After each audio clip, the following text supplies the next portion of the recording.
rigged, man, it's time to break free. Eyes wide open, gotta see what I see. Standing on the front lines, fighting for the truth. Lift the veil of lies, it's time to be the proof. Take a stand, don't you back down. Raise your voice, let's shake the town. We're the voices that won't be ignored. Breaking chains, yeah, we're ready for war. With the power of the people, we'll make them see a world of justice, united and free. United and free. United and free. Marching with a purpose, we're taking it higher. Fighting through the struggle, igniting the fire. No more silence, we'll make the noise loud. Together in this battle, standing strong and proud. Zoom your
Please be seated. Investigator, I'll remind you that you remain under oath. Whenever you're ready, Mr. Dougherty. Thank you, Your Honor. Good afternoon. Good afternoon. We left off as the defendant was moving east to west through the store, and people at that point starting to duck down and try to take cover, Yes, hiding wherever they're able, correct. running if they can. Yes, But fair to say, some people were very close to the defendant at that point in time. yes. So let's turn to Lynn Murray. Okay. Where was Ms. Murray when the shooter entered the store? She was at check stand 12, cashing out for her Instacart order. Where did the defendant encounter her? So from check stand 12, she initially kind of ducked down at that location, and then she started crawling along the front of the check stand aisles. As she was moving, he walked between the two registers and pursued her as she was crawling away. What did he do then? He then shot her from more of a distance and then walked up to her and shot her while standing over her. How many times was she hit with gunfire? 4. Who was Paul Johnson? Paul Johnson was a cashier, a head clerk at the store. And where was he when this began? He was at check stand 11, bagging groceries.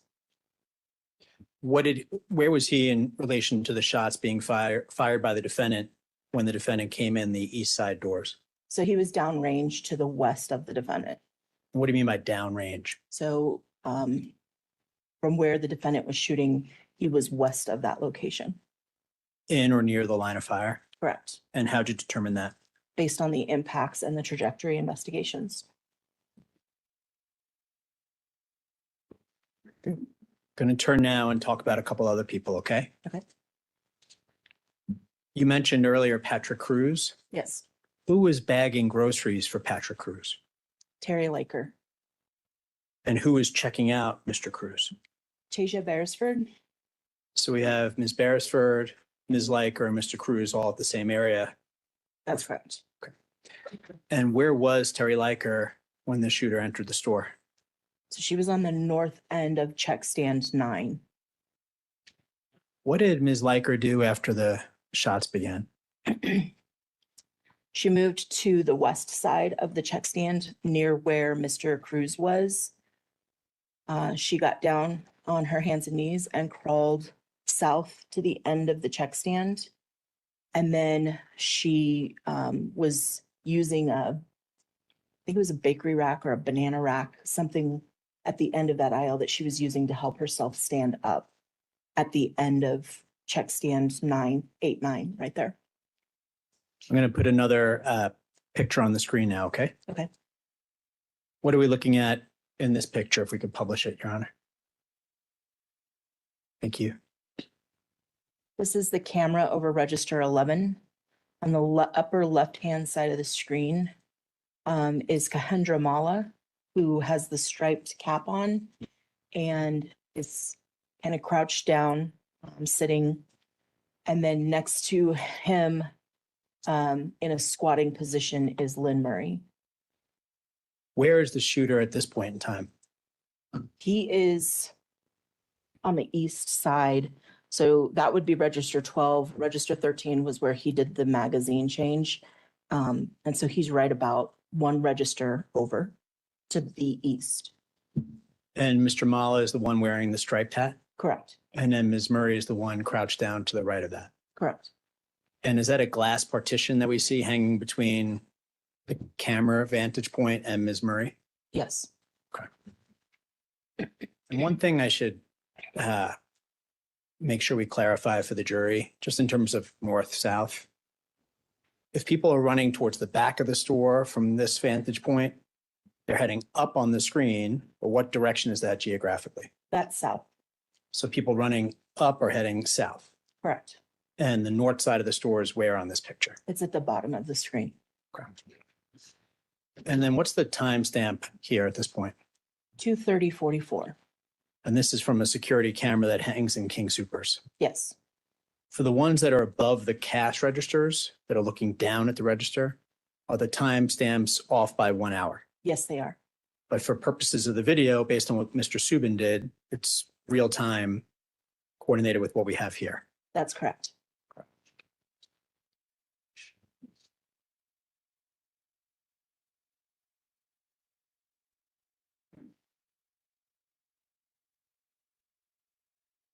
What do we have happening in this video?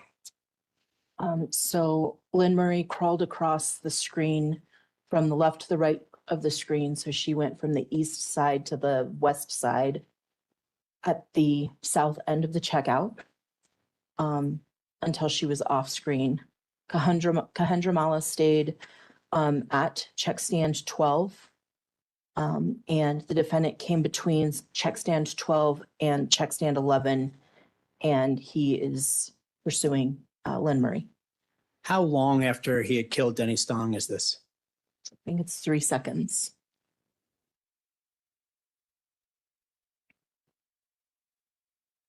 This is a still photograph. What do we see in this still photograph, Investigator Cantu?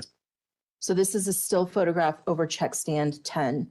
We just saw from check stand 11, which is one register to the left or the east. He is now at check stand 10, which is in the center of the screen. The defendant is in the circle. He has the rifle pointed in the direction of the upper right-hand corner. And in that corner, you see at the top of the screen, you see 2 black marks. Those are Lynn Murray's feet. And then next to those 2 black marks is a shoe with a white mark through it. That's Terry Liker's foot. Can you use the pointer, please, to point to those? Yes. So the 2 black shoes of Lynn Murray are right there. And then Terry Liker's shoe is in the corner. And what is the defendant doing at that point? He is pursuing Terry Liker with the gun pointed at her. And just to take a step back, what does this graphic represent? So this is the graphic from where we just saw the last video where Lynn Murray has crawled away. The defendant has come between registers 12 and register 11. He's going to pursue Lynn in a western direction.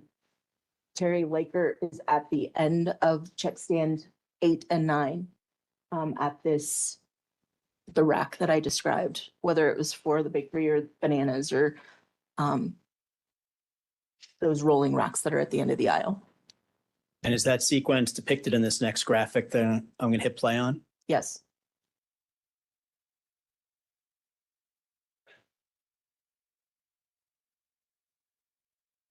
Do we have video of that as well? We do. And before I hit play, what can you see in this photograph? So register 10 is in the middle of the screen. In the upper left-hand corner, which would be the east side, is the defendant in the white circle. And towards the right upper side of the screen, which would be the west side, is Lynn Murray, and she is starting to stand from a crawling position. And where is Terry Liker in relation to Lynn Murray? She is just off screen. By the end of the video, her feet will be, or her foot will be in that upper right-hand corner.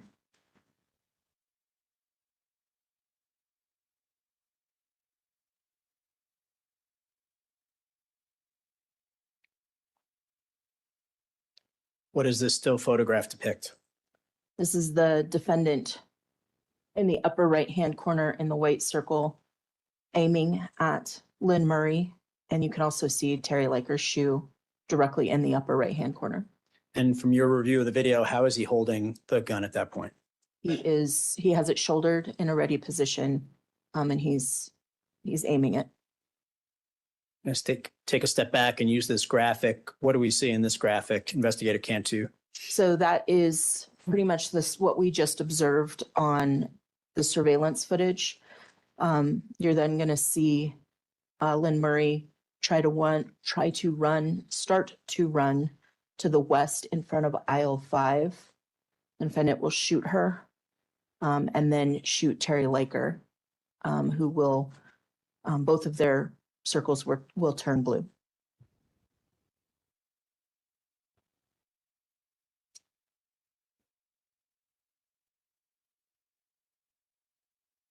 So their circles turn blue as you described. And what do we see happening with the other circles on this graphic?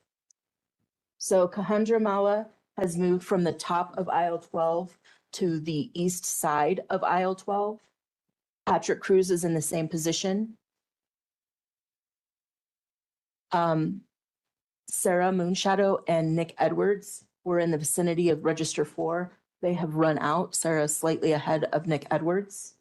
And then Jody Waters was at the front of the check stands here at check stand 4, and then has moved around to try to hide under check stand 4. What do we see in this still photograph? Not in the picture, but the circle is there. That is where the defendant will enter the screen. To the right of the white circle is Terry Liker starting to stand, come to a standing position using that rack that is at the end of the check stand. There is a rack of bananas at the end of that check stand, and you can see the leg and arm of Lynn Murray as she is falling. On check stand 4, which is at the top of the screen, about center of the screen, you can see the coat of Jody Waters. And then at check stand 4, reaching to check stand 4 is Sarah Moonshadow. And in the middle of that self-checkout aisle is Nick Edwards, who is kind of on his side, not quite prone, but laying down in the aisle. And as this sequence of events is happening, is Sarah Moonshadow facing Terry Liker and Lynn Murray? Yes.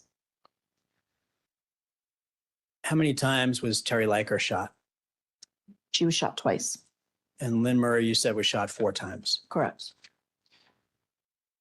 Terry Liker, just to follow up on one thing you said she was pulling herself up. What do you mean by that? So she had started crawling, and as she was standing, she was using the rack to help her come to a standing position.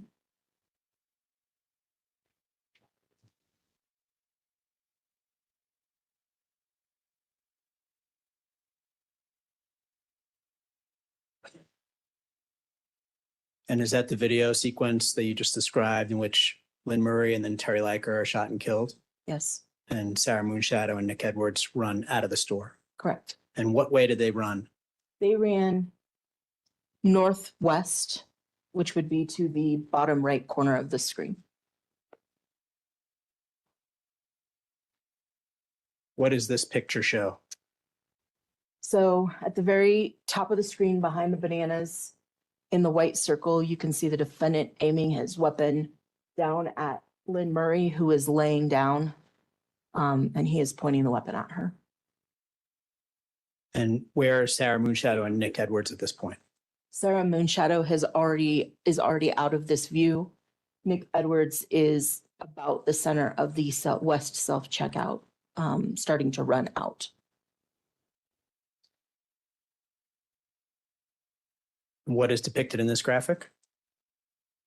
This is Kahendra on the left side of the screen at check stand 12, Patrick Cruz at check stand 9, Terry Leiker and Lynn Murray, who have been shot and killed at the end of check stand 8, 9, and around near the area of self-checkout. The purple dot is the defendant. Jody Waters has kind of scooted around from the top of the main east-west aisle and is hiding under register 4. And Nick Edwards is in the bottom right-hand corner of the screen, about to run out of the store. From watching the video and going through all the evidence, did it appear the defendant saw Nick Edwards and Sarah Moonshadow running away? Yes, And what did the defendant do then?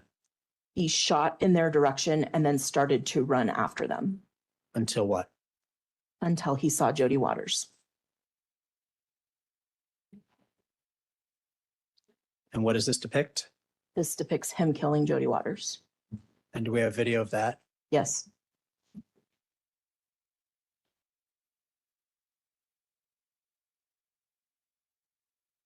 How many times was Jody Waters shot? She was shot 4 times. What was she doing at that point? She was hiding under register 4.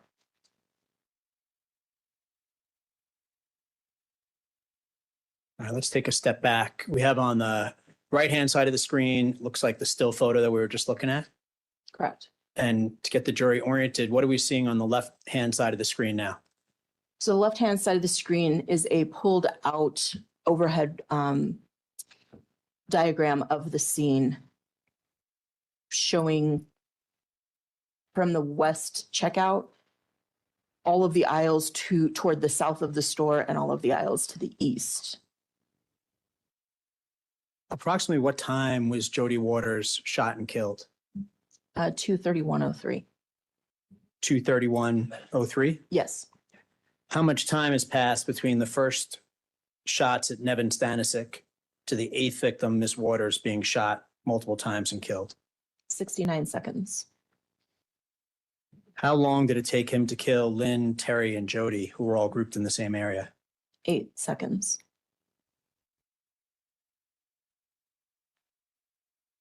We see a couple of yellow dots in the screen on the left there. Investigator Cantu, who do those represent at this point? So the yellow dot towards the front of aisle 17 is Casey Taylor. Kahendra Mala is still at check stand 12, and Patrick Cruz is still at check stand 9.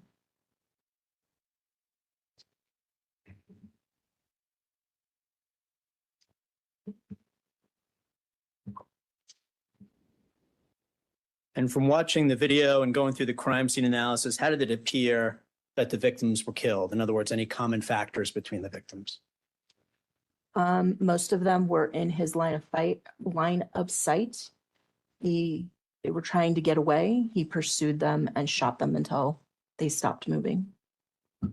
Were there any individuals that the defendant saw and declined to shoot at? Yes. And who were those?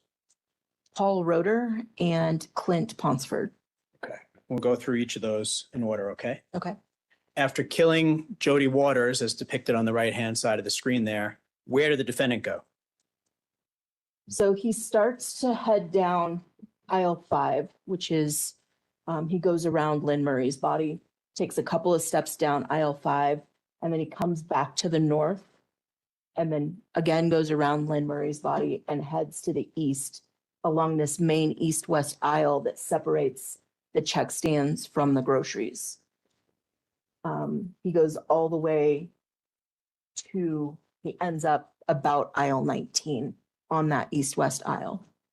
Who does he encounter as he's going from west to east along that aisle?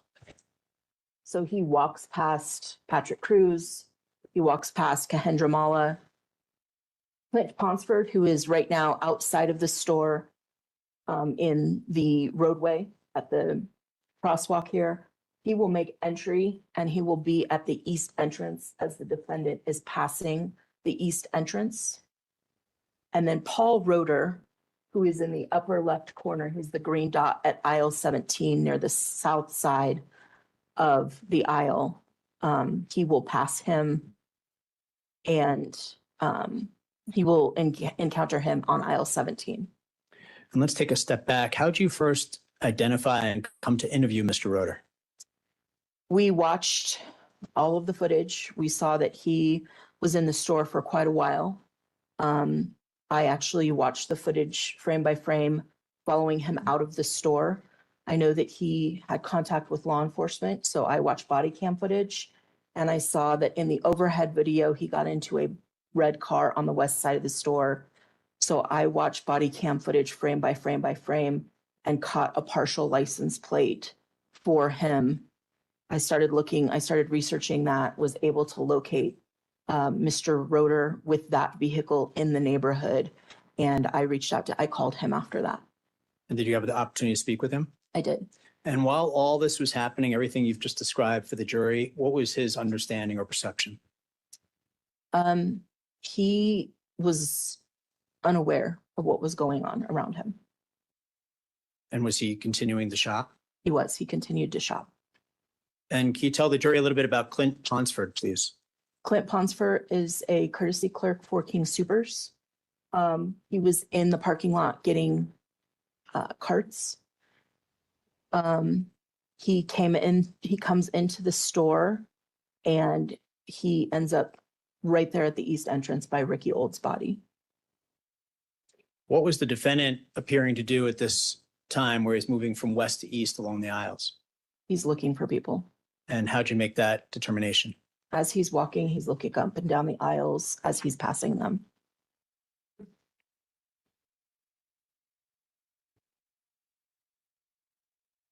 What do we see here?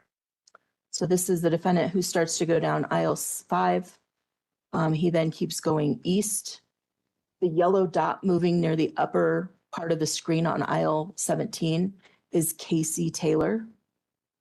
And then the defendant, this is now going to zoom in on the defendant as he approaches the east side entrance as Clint Ponsford walks in the store. So just to break that down a little bit with what we have on the screen now, where is Mr. Ponsford on the left-hand graphic? He's the light green dot just inside the east entrance. So on the graphic about mid-screen near the bottom. Where is the defendant on the graphic? He's about mid-screen in the center of the screen. From reviewing the video that's depicted on the top right-hand corner of the screen, what did you see the defendant doing in relation to Mr. Ponsford in the east side doors? He turns his head and looks at Mr. Ponsford as Mr. Ponsford walks in the door. And what do we see in the bottom right-hand corner? Mr. Ponsford has walked in and is looking at Ricky Old's body. And who was Mr. Ponsford dating at this point in time? Terry Liker.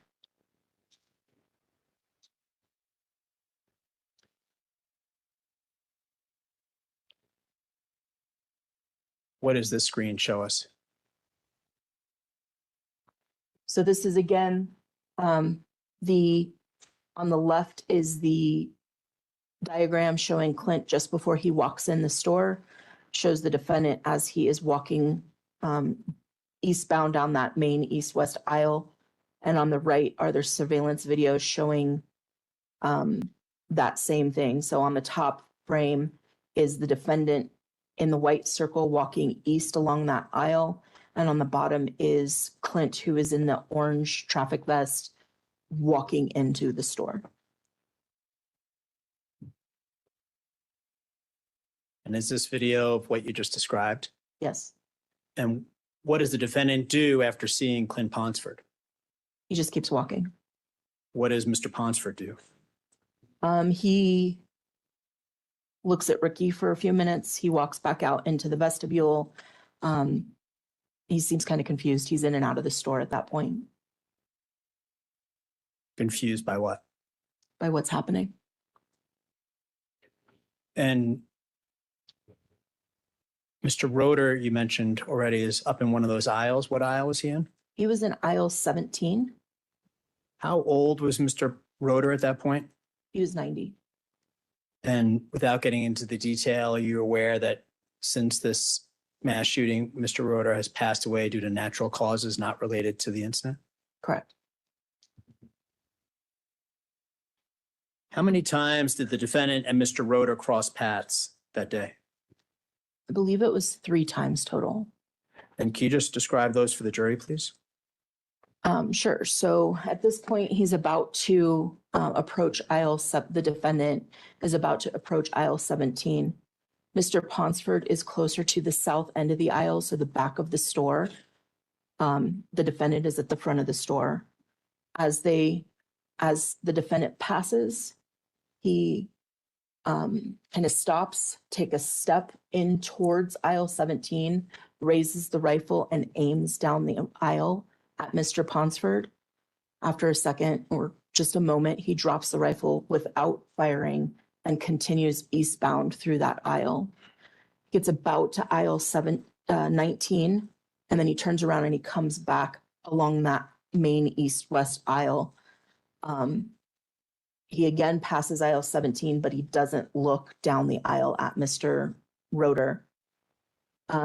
He then wanders around the store a little bit more, and later in the event, Mr. Roeder, as I said, continues his shopping and he brings his cart to the front to check out, and the defendant crosses paths with him again later in the event.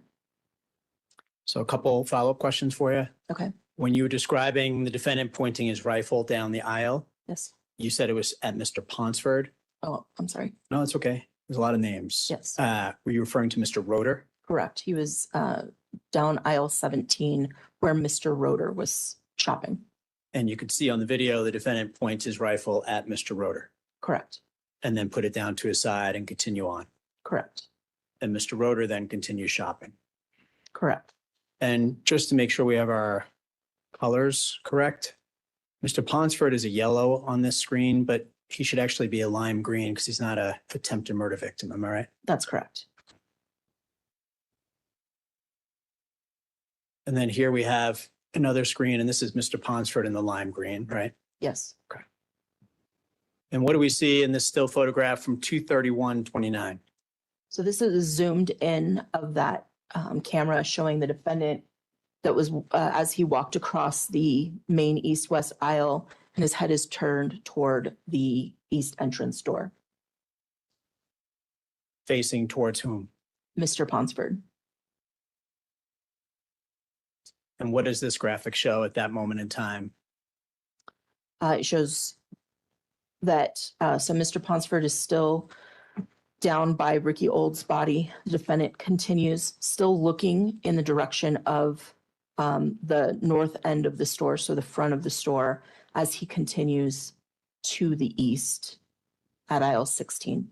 So is this actually the second time that he's passing by Mr. Ponsford? I think this is still the first time as he goes by. Okay. Because he's beyond. And does this depict what you said about the defendant's encounter with Mr. Roeder? Yes. And from watching the video many times, what did you see the defendant doing at the end of that aisle at that point? So as he passes aisle 17, he brings the rifle up to his shoulder. As I said, he takes about a step or two towards the aisle, doesn't actually enter aisle 17, but as he raises that rifle, he moves toward the aisle and aims down the aisle where Mr. Roeder is just shopping. and does not take the shot. Correct.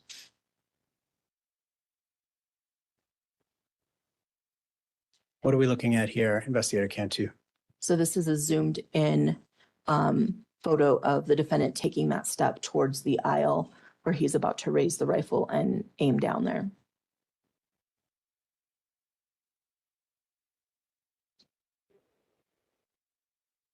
At whom? Mr. Roeder. What do we see in this graphic? So in this graphic, he is continuing, he's going to continue beyond aisle 17. So on the graphic, you will see him, the dot continue beyond 17 as Mr. Roeder's dot continues moving to the north towards the bottom of the screen. The defendant in the image on the upper right-hand side shows him dropping the weapon and continuing moving to the east. In the bottom surveillance footage, this is from the south end pointed north, and it's where the defendant walks across the front, aims, and then continues to the east. So in the bottom video, east is to the right. Your Honor, can the parties approach for just a minute and I apologize? Yes, ma'am.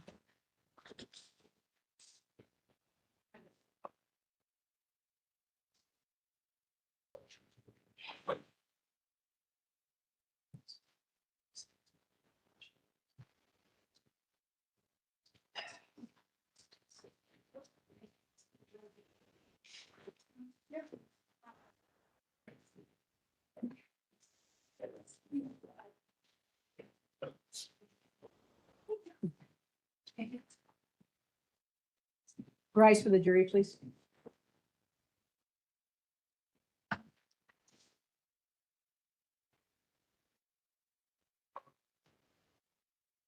And investigator, you go ahead and take your seat.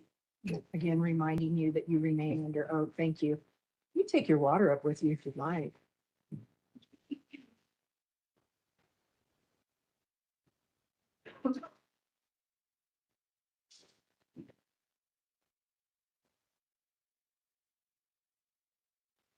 All right, thank you. Please be seated. Whenever you're ready, Mr. Dougherty. Thank you, Your Honor.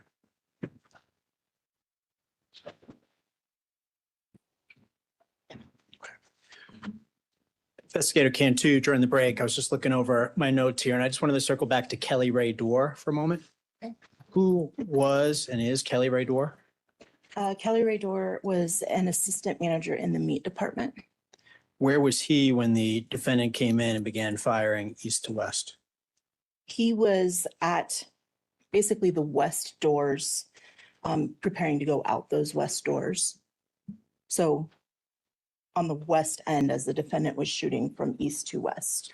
And was he also in the line of fire from the defendant? He was, yes. And how were you able to make that determination?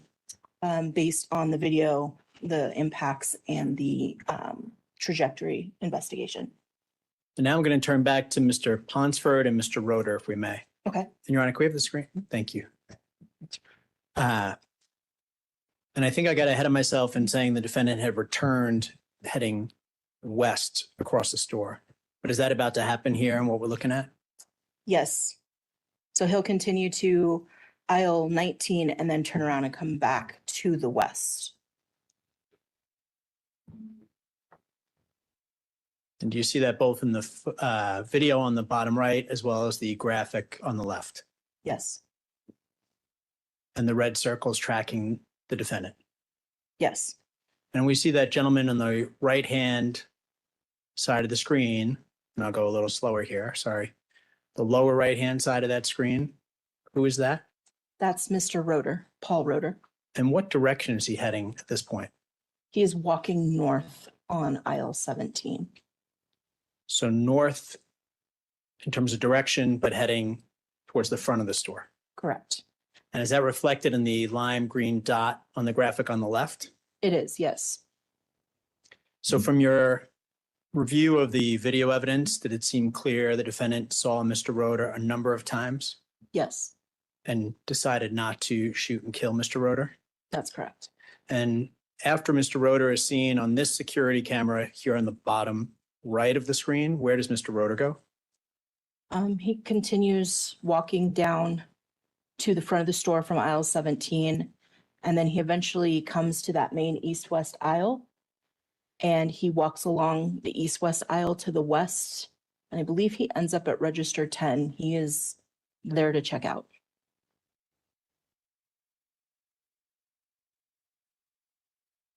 And is this animation on the left, the graphic demonstrating that the defendant is about to cross paths with Mr. Ponsford again? Yes, And can you tell us what Mr. Ponsford is doing at this point? he is back in the vestibule, but he's about to re-enter the store from that east entrance. So this will be a second time he's coming in since the shooting began? Correct. And tell us a little bit more about what you learned from Mr. Ponsford, from interviews and from the investigation. We learned that Mr. Ponsford was intellectually and developmentally delayed, and he was dating Terry Laker, who was also intellectually and developmentally delayed. And Mr. Ponsford's coming back in and Ricky Olds is right there by the east doors. That's correct. Bless you. And is that shown in this next graphic as I hit play? Yes, So what do we see in the bottom right hand of the screen? Mr. Ponsford re-entering the store. And what's on the top right hand of that screen? As the defendant walks by, he again looks towards those east doors where Mr. Ponsford has just made entry. And again declines to shoot and kill Mr. Ponsford. Correct. Where does the defendant go from here? He is going to continue to aisle 12, at which time he goes towards the back of the store. So south on aisle 12 to the back of the store.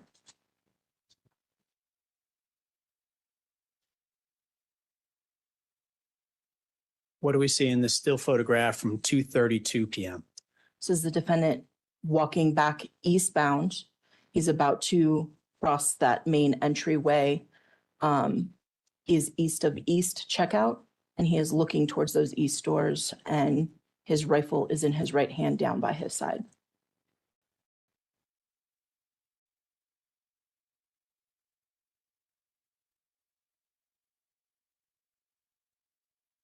And how about here at 2:32:04? He is looking as he is walking to the west along that east-west aisle. He's looking to the north side of the store, kind of northwest at this point.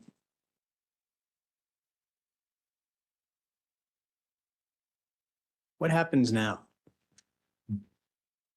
Mr. Tatum comes back in the store from the west entrance, and the defendant, who is on aisle 12, something causes him to look towards the northwest, which is near where Mr. Tatum came in, and then he starts jogging towards the back of the store, which would be south on aisle 12. And Mr. Tatum came back in that doorway, as he testified earlier today, to try to save people. That's correct. And the defendant appears to react around that same time and head towards the back of the store. That's correct. And on the left-hand side of the screen, what do we see in this graphic? So the left-hand side of the screen shows the defendant on aisle 12, about mid-aisle, is the purple dot, which is all the way on the left side of the screen. You can see Mr. Tatum, who is on the right-hand, bottom right corner of the diagram. He has just entered this west door, which is down here.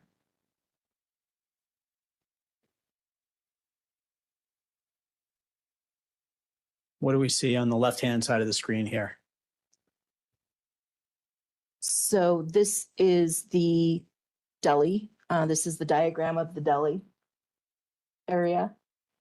And this is at 2:30:47. So this is a couple minutes before. Okay. What's on the screen at this point? This is people running out of that west emergency door, and we just saw Alon Shakti fall. And this is the point at which Mr. Tatum is going to help Ms. Shakti up. Correct.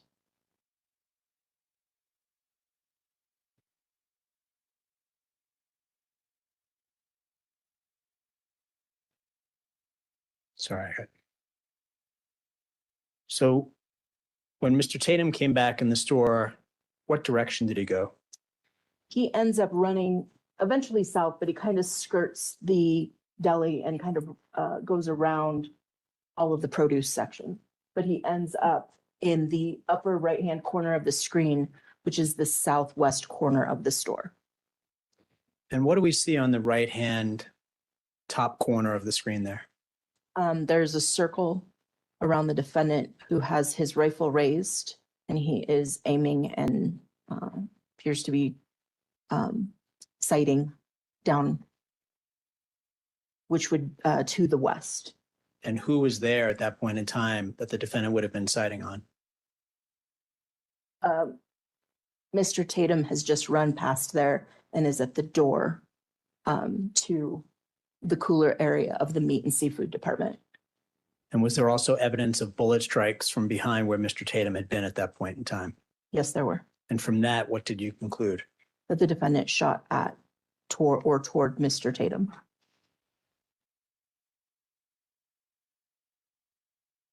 What do we see now? So Mr. Tatum has already gone through the store.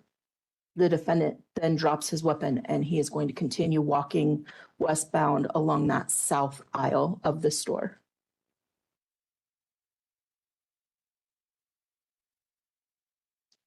Take a step back here and tell us what we have going on in the store at this point in time. So this is, again, this is now 2:34, so it's a few minutes later. Mr. Roeder on the diagram has made his way up to the check stand, and he is around aisle 9, which is about check stand 12. Kahendra Mala is now on the east side of check stand 12. Patrick Cruz is still in the same position on aisle check stand 9. The defendant is at aisle 4. He's going to start walking this way and then divert around or through this display and then up on aisle 3. But in this picture on the right-hand side, you can see that he is looking to the east where Mr. Roeder is. So the top right-hand picture is the defendant looking to the left or to the east. Correct. And that's represented by the purple dot we have on the left-hand graphic. Correct. And Mr. Roeder is out in the open on that aisle going east to west. Correct. And what do we have in the bottom right-hand screen? This is Mr. Cruz at check stand 9, just in the position where he laid down.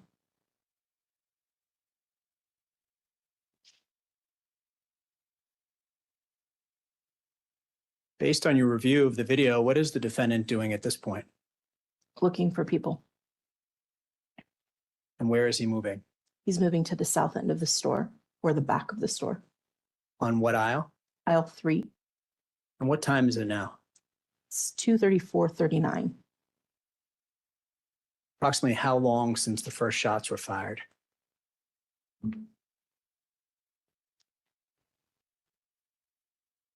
Let's assume it was 2:30.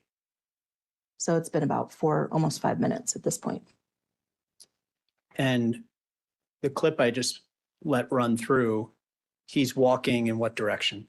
He's walking on the south aisle to the east. And what is he doing as he's passing each aisle? He's looking up and down the aisle, What did you conclude from that? that he was looking for people. What happens then, Investigator Cantu? At aisle 10, he stops, raises the rifle and aims down the aisle and shoots down the aisle. And we later, so there's no video on aisle 10, but we later find Suzanne Fountain's body in about mid-aisle, aisle 10. How old was Suzanne Fountain? She was 59, How many times was she hit by the defendant's gunfire? 3. And what happened as a result of her getting hit by gunfire? She was killed. And what happened in terms of the impact of the bullets on her body physically? They went through her body, and then debris from the gunshots can be seen at the north end of the store. So this is check stand 13, and there's debris on the floor as a result of the shots fired. We also found her body tissue near the register area. And that was also collected as part of the investigation. That's correct. What else? Because we don't have, well, let me back up one step. Do we have camera view of aisle 10? We do not.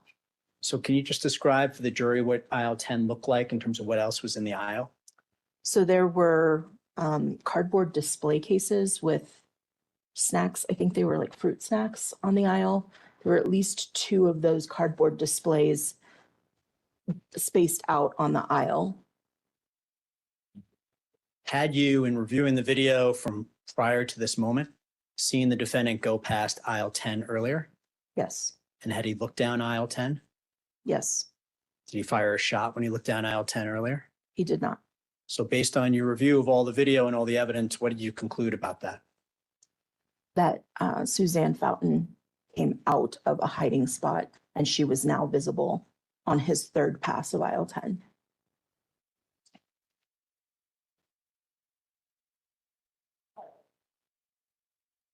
What does this still photo depict? This is the defendant in the white circle with his weapon shouldered and aimed down aisle 10. And by aimed, you mean he's looking down the sight, aiming the gun Yes, in the direction of Suzanne Fountain. yes.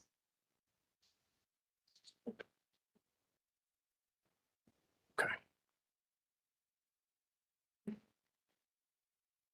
And do we have more slides to go through with the jury later on in the trial? We do, yes. All right, so I'm going to switch gears at this point, though, and ask you a few questions, okay? Okay. Anyone injured in the mass shooting? Other than Alan Shakti, no. Okay. What was Alan Shakti, or how was she injured? She was injured running, trying to get away. And were you able to obtain her medical records? Yes. How'd you go about doing that? Ms. Shakti signed a medical release form allowing us to obtain them. I then forwarded that to Boulder Community Health, where she was seen, and I requested the records. I got a physical copy of the records and an electronic copy of the records. And I also obtained a certification from the manager of the records department to confirm that the records I received were a full and complete set of the records that they had on file for Ms. Shakti. Your Honor, may I approach the witness? Yes, sir.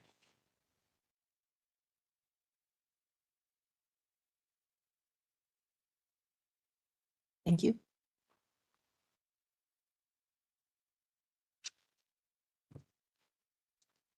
Do you recognize those, Investigator Cantu?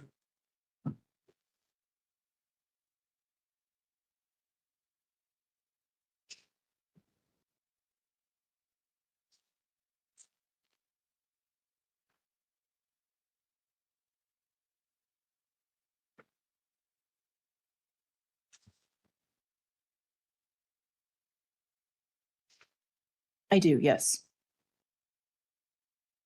What do you recognize those to be? This is a paper version of the medical records I received from Boulder Community Health, as well as the attestation from the custodian of records. And that's a certification from the custodian of records? Correct. And this with regards to Ms. Shakti's medical treatment following this incident? Yes. Your Honor, at this time, people move to admit Peoples 52 into evidence. No objection. Admitted. When was she first treated at Boulder Community Hospital? On March 22nd, 2021, at about 8 p.m., 9 p.m. in the evening. So later that same day after the mass shooting. Correct. And what was the diagnosis from the doctors on March 22nd, 2021? A traumatic compression fracture of the T6 thoracic vertebra. And does the medical record also contain an explanation from the patient on how the injury may have been caused? Yes. And what is the explanation provided specifically on page 3 of the medical records from Ms. Shakti?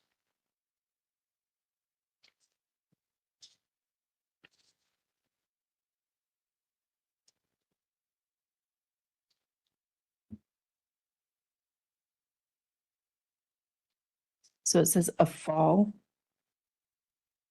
Patient sustained a mechanical slip and fall today at around 2:30. Denies hitting head or losing consciousness. And later on in the medical record, specifically on page 6, does it provide more detail on what caused the fall, specifically that it was during a shooting at King Soopers? Yes. And on page 21 are the discharge instructions from the shock team, informing her not only of the injury, but that she has to wear a brace going forward. Yes. Does she go back to Boulder Community Hospital on March 26th and then again on April 23rd for follow-up treatment in connection with this injury? She does. Yes. And are those records there as well? Yes. Do those visits and all the treatment and x-rays she received then confirm that she has a fracture of her T5 and T6? Yes. Thank you. Going to switch gears on you again if we can. Okay. You had mentioned that the shooter, the defendant, appeared to be looking for people when he encountered Suzanne Fountain. Yes. Based on your investigation, as well as your review of all the video evidence, were others hiding inside the store at that time? Yes. Where were they hiding, Investigator Cantu? There were people in the clinic area of the pharmacy. There were people in the pharmacy behind the shelves. There were several people upstairs in the offices and employee break area. There were people in a click list room. There were people in the shelves. There were people in the office above the deli where they keep the Starbucks, the extra cups and stuff. There were people hiding in the semi-trailers in the back of the store. And there were people hiding in the Starbucks kiosk. Were some of those people making 911 calls during that time period? Yes. Can you explain to the jury how 911 calls work in terms of someone from the supermarket calls 911? What's actually happening during that phone call? So when the call comes in, there's a recording of it. The recording actually starts a few seconds before the call taker picks up. But the call taker is going to take in the information and they're going to type it into CAD or computer aided dispatch.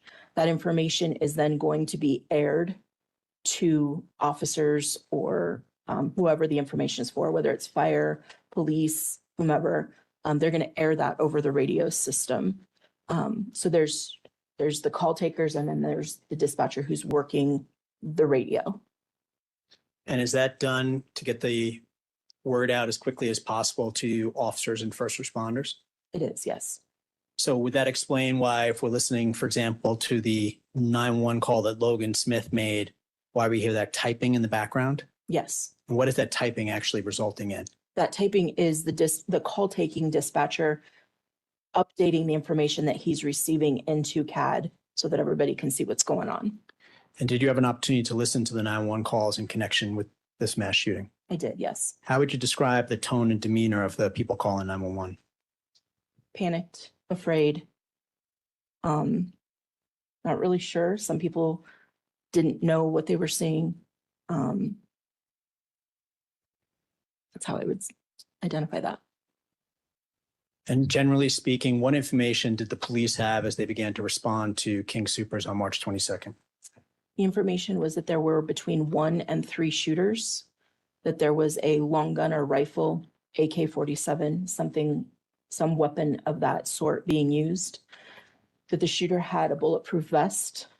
I believe it was the shooter was described as a white male with a beard and chubby. Some of the information was that the individual was heading towards Broadway. We heard information that they were going to the Piggly Wiggly or the grocery store. So multiple locations being given, Correct. armored vest of some kind, Correct. 1 to 3 active shooters, Correct. and some kind of, you said long gun for those that don't use guns on a regular basis. What do you mean by a long gun? So a rifle, not a handgun. And some callers specifically referenced an AK-47. That's correct. Any 911 calls made in the first 33 seconds when the defendant was in the parking lot killing Nevin, Kevin, and Trelona? No. And once he went inside, did people start calling 911? Yes. The first calls came in once he came in the store. What'd the dispatchers do with those calls? They took that information. They gave information to the callers about how to be safe. They gathered as much information as they could. There were a lot of calls that were coming in, so they were in a hurry to get as much information as they could while sending help. But moving on to the next people to make sure that they got all the calls in.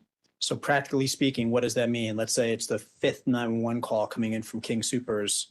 What's happening in that phone call? In that phone call, it's generally going to be, are you calling about the shooting? And then like, are you safe? Get safe. We've got help on the way. And were police, in fact, on the way at that point? Yes. Based on your investigation, where was Officer Eric Talley when the calls first started coming in? He was at the Boulder Police Department. And what information did he receive over the radio while at the Boulder Police Department? He heard tones. So a tone is an alert that a dispatcher plays to let you know that something big is happening. It's an attention getter. So the tones were played. And then the dispatcher advised that there was an active shooter in the location of 3600 Table Mesa at the King Soopers. The information that came in, which was 1 to 3 shooters with a rifle, with body armor, all was relayed to the officers responding to the scene, including Officer Talley. And what did Officer Talley do after receiving that information? He responded emergency, so he flipped on his lights and sirens and began traveling very, very fast without delay to the scene from the police department. And you mentioned earlier dash cam video. Did Officer Talley's car have dash cam video in it? It did, yes. And how does the dash cam video work? So the dash cam can be activated manually, but when you, it automatically gets activated when lights and sirens are flipped on, or if you go over a certain speed. I believe at the time it was 55 miles an hour. His was activated when he activated his overhead lights and sirens. What happens or what happened after video from a dash cam is completed? Where is it sent and what is done with it? So for the dash cam footage, when the car pulls back into the parking lot, that's when the upload happens to the cloud. It's a secured cloud-based system that is hosted by, in Boulder PD's case, Axon. And it is reserved there. We can go through, Officer Talley was attached to the call, meaning the dispatchers put him on the call. So all of the information with the case number, the location, all of that information is automatically tagged onto his footage for that call. If not, if he wouldn't have been dispatched to that call and just responded, someone would have had to put that information in manually after the video was uploaded. And is that then sent, when you say uploaded, to a secure provider? Yes. Is it capable of being edited or altered? Not on the system. There are audit trails that show who has viewed it. We can clip things. If there's something that important happens, we can make notes of it. We can add notes. All of that is detailed in the audit trails, but the actual video doesn't change. So even if someone after the King Soopers incident that night just wanted to watch it, that's recorded in the audit trail that the system maintains as part of their security. That's correct. Your Honor, may I approach? Yes, sir.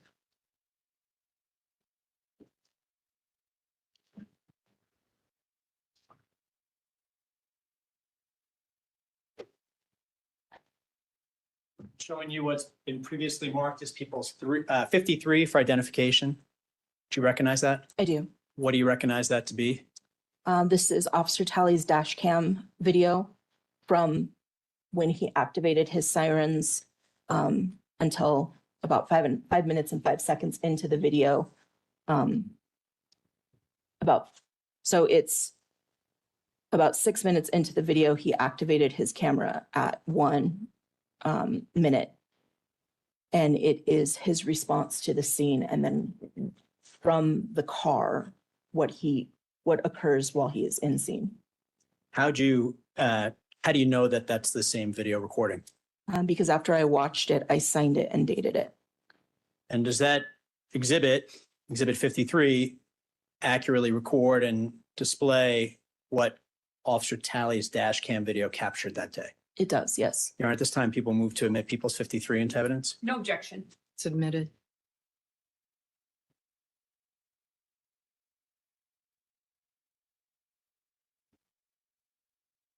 And then one other question, you mentioned that it stops at around the 6-minute mark or so. Yes. Did his dash cam video continue recording for the hours that it was in the King Soopers parking lot? Yeah, this is a clip of the entire long video.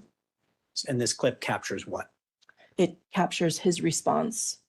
So when you activate those body cam or in-car cameras, it actually buffers, so it takes you back a minute. So that's why this video starts at 1, because the minute before is before he knows about this call. So at 1 minute, he is advised of this call. He activates his lights and siren. It's his response to the scene, the route he takes to get there, when he arrives on scene, and then as he parks his car, what is in view of the dash cam, and then his radio is on in his car, so it captures what is aired over the radio. Thank you. I'm going to break that down a little bit if we can. Okay. The body worn cameras work basically the same way. Yes, So officer has his or her body worn camera on, but when they turn it on, let me back up one step. It's actually recording all day, every day. correct. But that recording is only being captured and sent to the secure provider when something triggers it to be actually activated. Correct. So if an officer hits on, it's going to record the last 30 seconds or a minute, depending on the system that they have, of what was happening before that. Correct. And is that how you just described the dash cam video working? Yes. Your Honor, I'm going to publish 53 in just a moment if I can have the screen. You mentioned the radio is on in Officer Talley's car. What are some of the things that we're going to hear over the radio during this recording? You're going to hear that there's an active shooter at King Soopers. You're going to hear the descriptions as I described.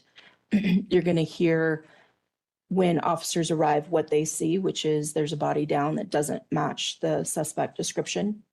And then you're going to hear about a second body. And then you're going to hear that officers are going to make entry into the store and that shots were fired at them. What's the significance of bodies being down but not matching the description of the suspect? So there are people that are down and not moving, but it's not the suspect. We're still looking for someone. This is not the individual that has been described that we should be looking for. And at some point, are the voices over the radio voices of officers who are actually on scene? Yes, And they're communicating that there are bodies actually down in the parking lot, that's correct. that this is not a hoax or a swatting incident of any kind. Exactly. And when Officer Talley gets out of his car and runs in, will the dash cam video continue recording? Yes, And the shots that we hear referenced in the radio call are the shots when Officer Talley's inside the store. that's correct.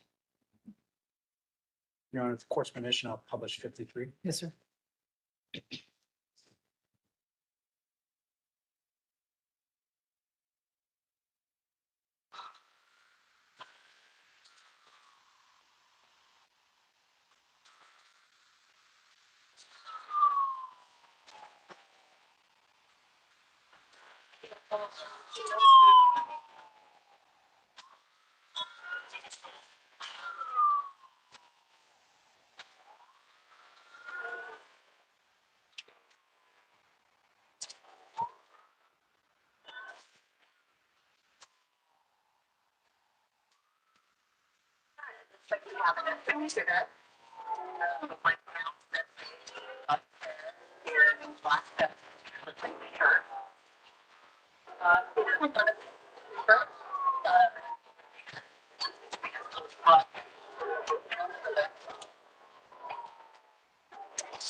Don't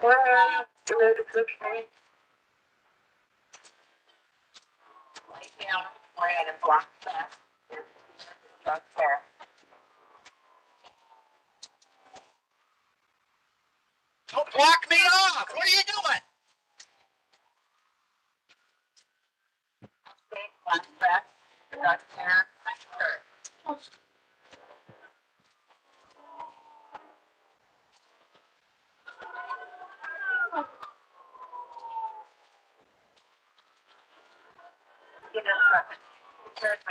Report that the person is wearing an armored vest, 5'8", heavy.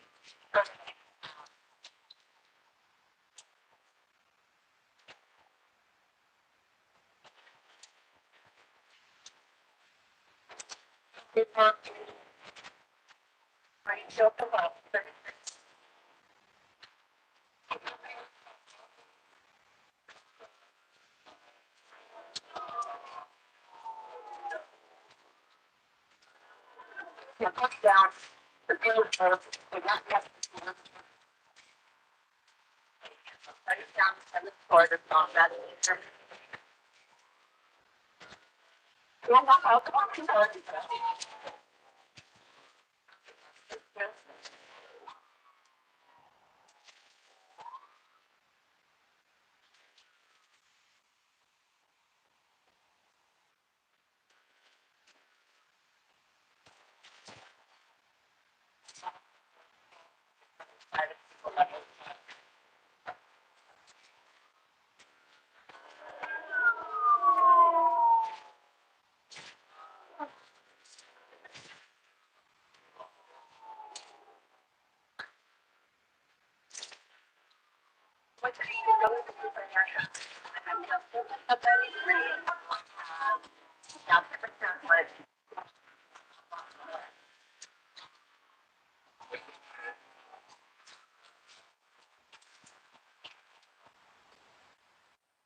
Let's see. I just had another study that's upstairs, second floor doing shots.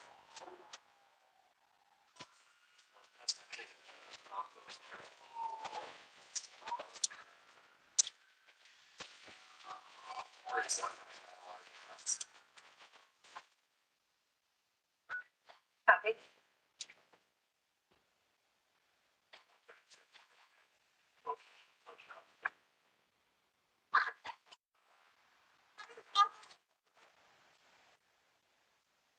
So for 204 and 295 are making entry. Unit full traffic.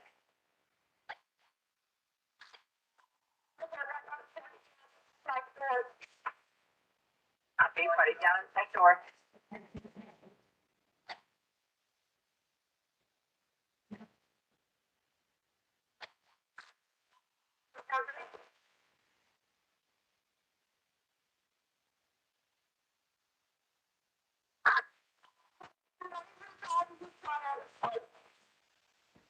Active shooter inside. Shot at them twice. Couple follow-up questions for you. Okay. Whose body is laying on the right-hand side of the screen? That's Kevin Mahoney. And whose body and car appear in front of Officer Talley's patrol vehicle? Trelana Bartoviak. And where specifically is her body on that picture investigator can't see?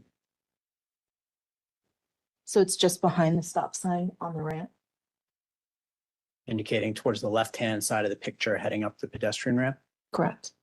And that's the RAV4, the car being driven by Trelona that you described earlier. Correct.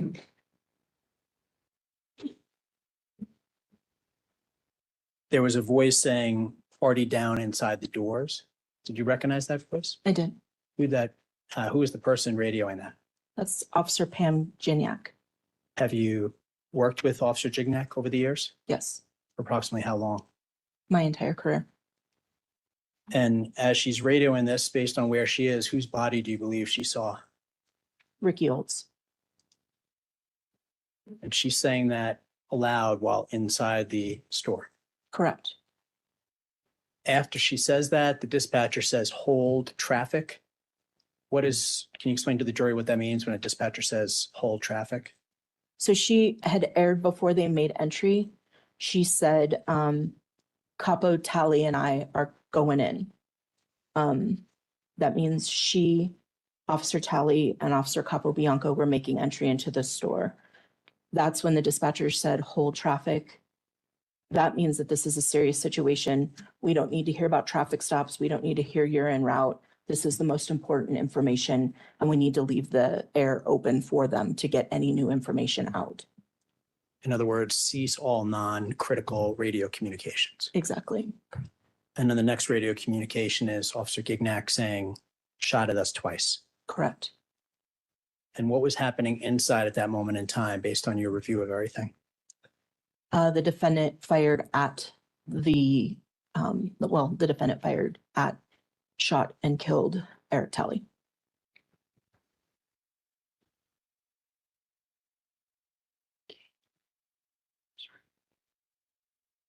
Your Honor, may I approach? Yes, sir.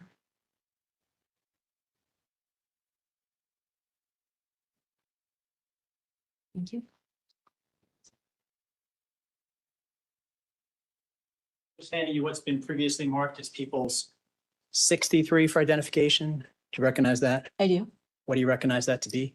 This is Officer Capo Bianco's body cam footage from approximately 1 minute. So after it was activated to 8 minutes into the very long clip from the day. And same kind of questions that I asked you earlier about the dash cam. Was the body worn camera recording sent to the secure provider? It is, yes. And is it possible for it to be edited or altered without leaving a trail? No, And for every body worn camera recording using the Axon system, is there an audit trail provided? yes, there is. And does that video clip, is that a fair, in fact, exact recording from Officer Capo Bianco's body worn camera that day? It is. Your Honor, at this time, people move to admit people 63 into evidence. No objection. Admitted. And I'm going to have you testify later in the trial. But are you aware, Investigator Cantu, that there are police officers and civilians who do not want to watch the video unless they absolutely have to? I am, yes. Would that include Officer Capo Bianco? Yes.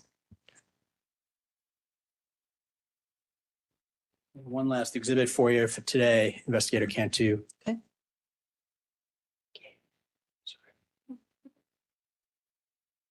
May I approach, Your Honor? Yes, sir.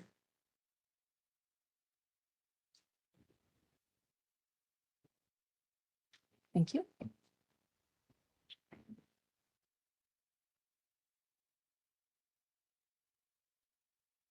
I've handed you what's been previously marked as people 64 for identification. Yes. What is contained on people's 64?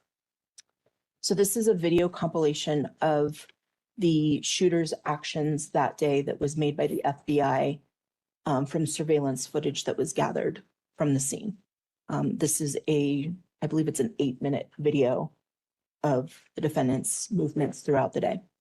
And does it include different camera angles than the other exhibit that we've already introduced and started walking the jury through? It does, yes. Including, for example, Trelona Barkowiak being shot point blank? Yes. Okay.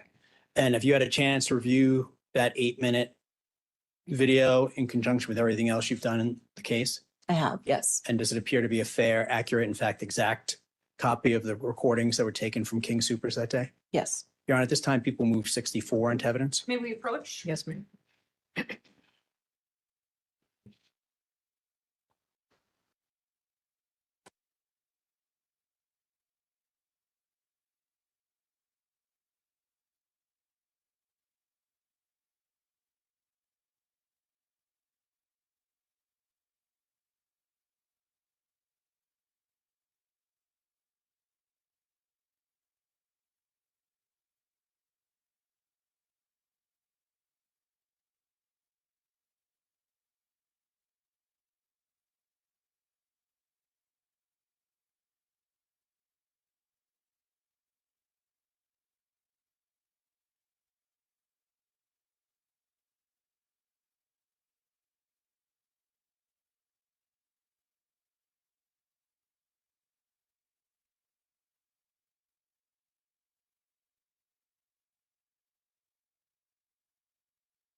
The objection's overruled.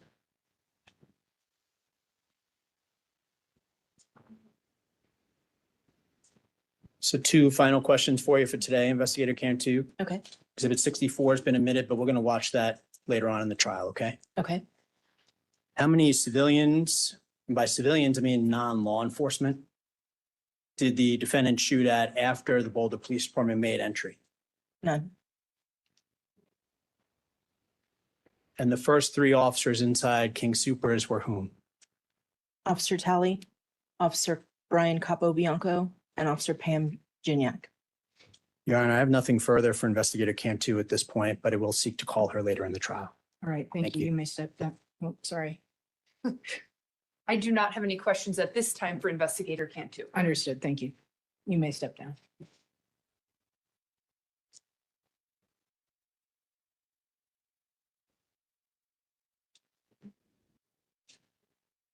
Yes, sir. Thank you, Your Honor. Your Honor, the people call Officer Brian Capobianco to the stand.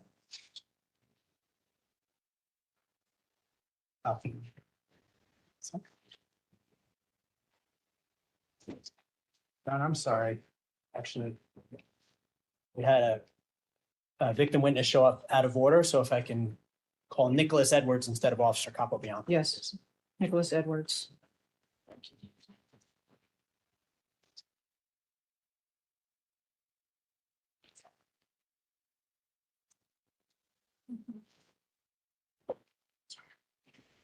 Just follow Mr. Dougherty around there. Mr. Dougherty, would you like to retrieve the exhibits while Mr. Edwards goes around? Yes, Your Honor. Thank you. Retrieve will stop right there. Mr. Edwards, I'm going to swear you in. Sure. Face me if you would please and raise your right hand. Good. All right. You solemnly swear or affirm under penalty of perjury that in the testimony you give shall be the truth, the whole truth, and nothing but. I swear. Okay, thank you.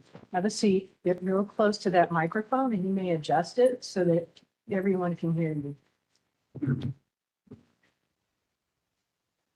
Hello, Hello, sir. How are you today? doing good.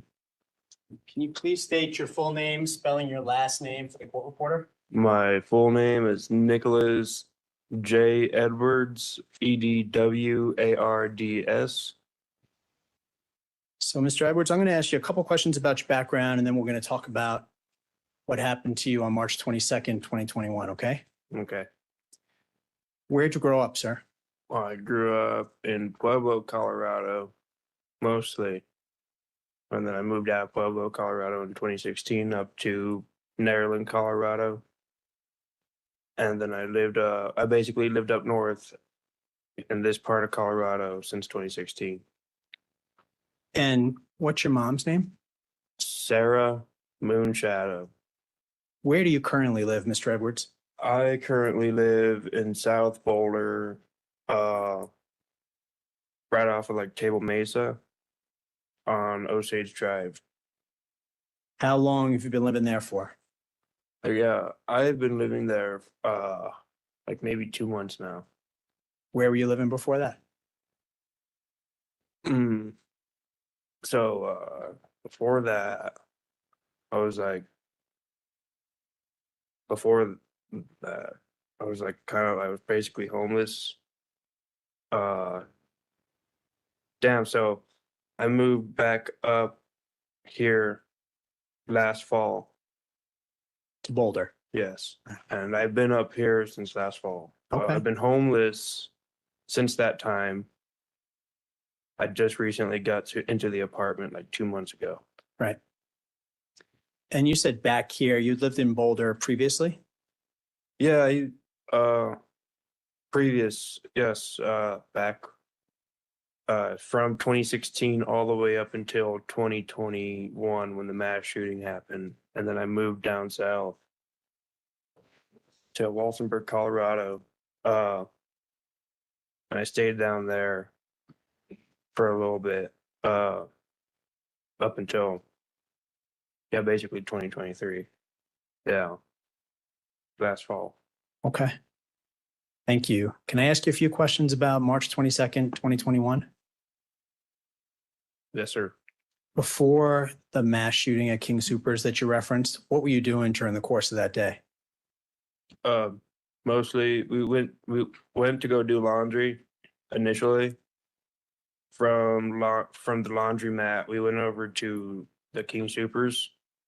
We drove our vehicle there when we could have just walked, but we drove our vehicle there. And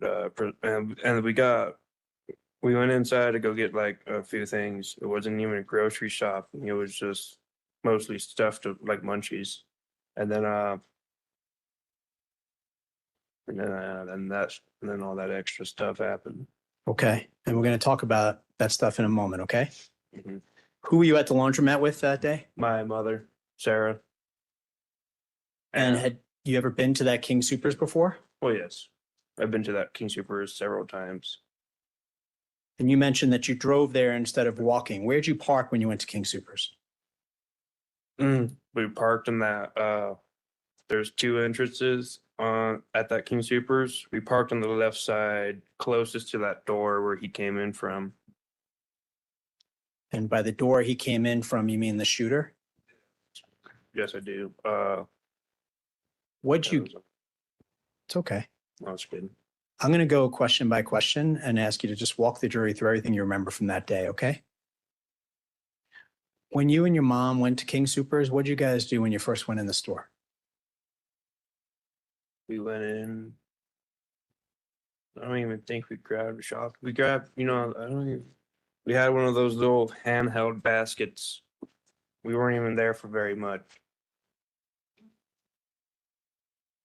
Do you recall getting tea and strawberries and some other small items? Yeah.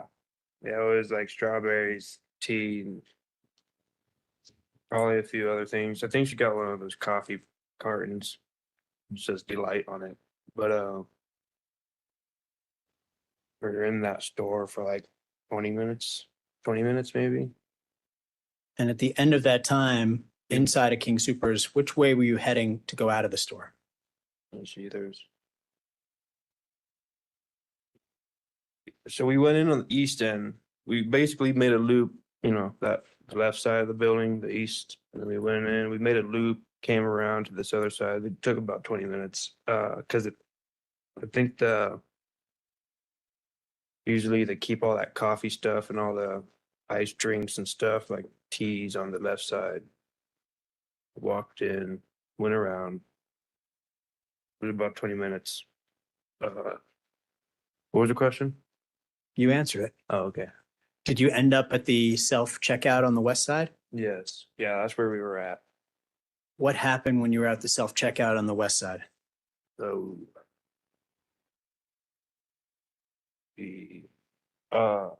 my mother, we were on that west end side. She had a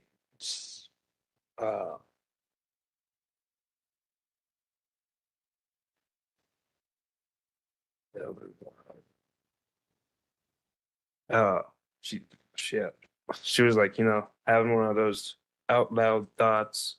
And when we were standing there, and outside I heard like three separate distinct, what I didn't know at the time, I didn't know it was gunshots. Where were those sounds coming from? They were coming from outside initially, and then the guy came inside after those three shots, and he let off one shot inside the King Supers, and after that everybody had went silent, and everybody went silent, and then I heard one lady scream, and then I heard three more gunshots, and then I locked up, and I couldn't get out of there. And my mom's are like, well, shit, we need to move now. We need to get out of here now. Can I stop you for a second? Where were the shots coming from? So like, if I was on the west end, it was coming from the east end. And you heard one shot from inside, and then it sounds like a pause, and then more shots being fired. Yes. And you shared with us, and as you're telling this story, let me just ask you this. Can you picture this in your mind as you're telling the jury what happened? Yeah, like, uh, uh, yeah, it was a picture in my mind.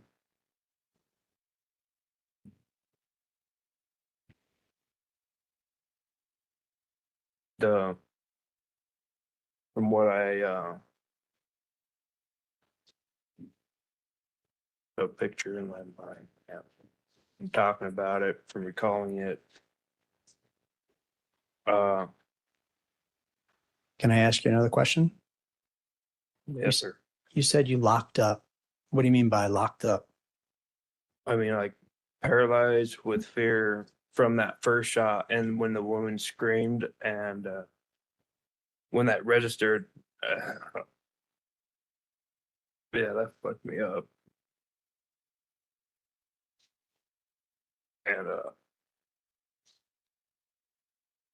I uh, I locked up, and I noted I'm pretty sure that there were gunshots in my direction. I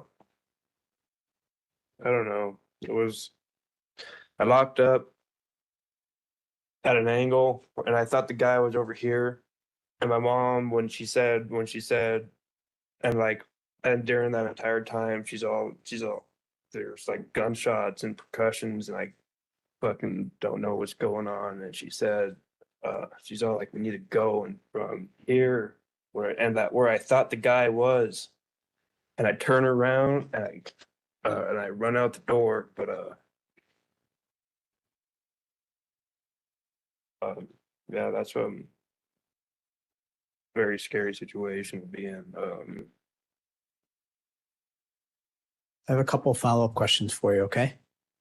You mentioned remembering the register. What about the register stands out in your memory? I,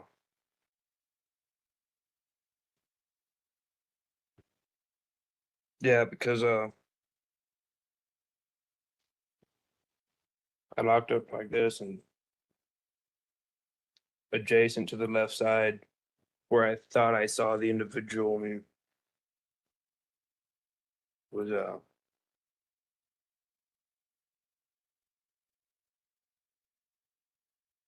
don't know.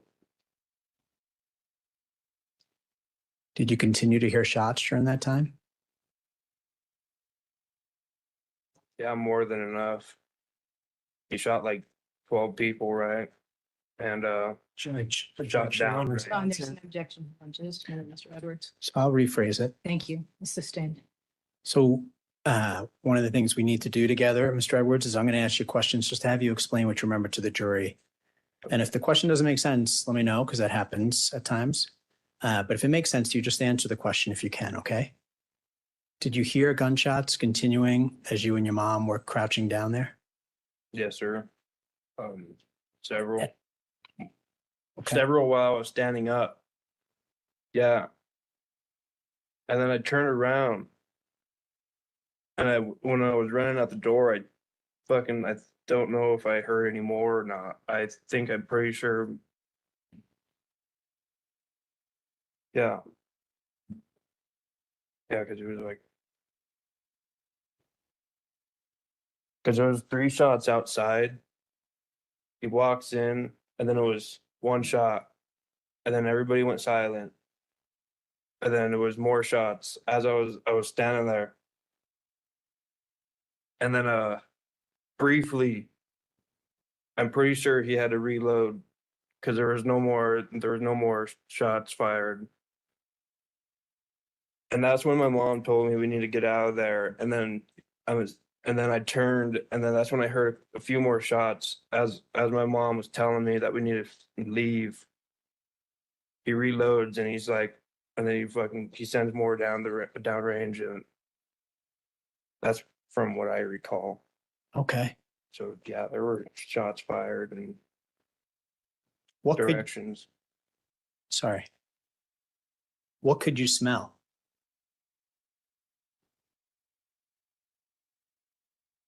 Gunpowder.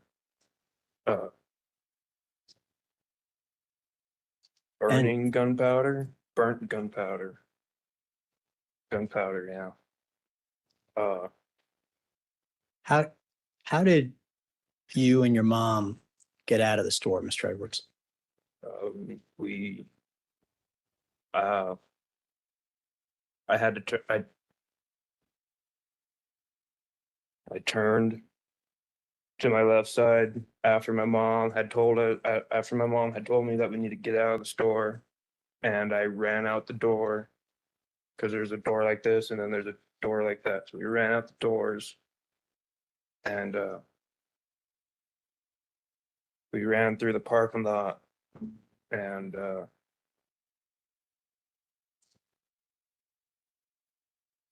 yeah, that's how we got out of the store. You mentioned earlier that you thought the shooter was firing at you and you're feeling percussions. Yes. What do you mean by percussions? I mean, as like the bullets are flying by, you feel like percussions of the waves. There's like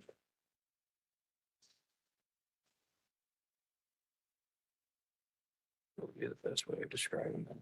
Like a blast of air that hits you whenever you open a door. And as the bullets are flying by, I say flying by, but I don't know which way they're going. I feel like they're going down this way towards me because he's shooting in that direction. Or I think. And so it's like I don't know. But I the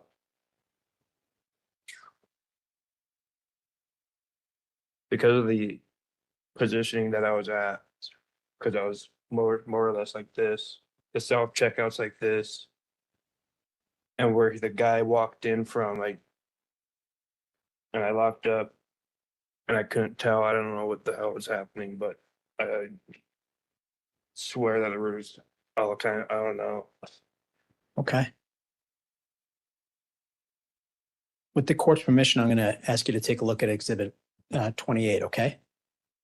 May I approach on it? Yes, sir.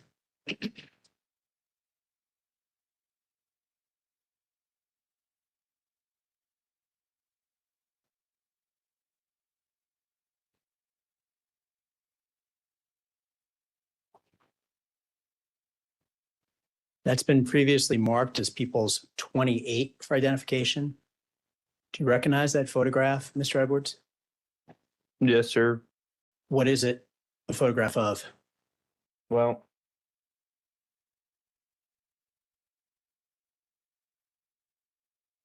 it's a photograph of me and my mother, and that would be I think that would be the individual. That looks like a. And does that photo fairly and accurately depict where you and your mom were in the self-checkout area when this was happening? Yes, sir. Your Honor, the people would move to admit people's 28 into evidence, please. No objection. Admitted. Permission to publish, Your Honor. Yes, sir. So, Mr. Edwards, what that means is the jury can now see the picture on the screen behind you. Yes. So you can look at that, or you can look at the one in front of you, whatever is most comfortable for you. And just tell us what we see in this photograph and what's going on at this moment. I can ask it this way, actually. Where's your mom in this photograph? Right there. She's On- in a green jacket. That's what she was wearing that day. And I believe that, well, I say I believe, well, that's me in the jacket. I believe I was wearing a Carhartt that day. But yeah, that's me there on the floor. And that's my mother there in the corner. Exactly how I remember it too, when my mother told me that we need to get out of the store because she had me by my jacket. She grabbed me. She's oh, we need to get out of the store, and she turns and she runs, and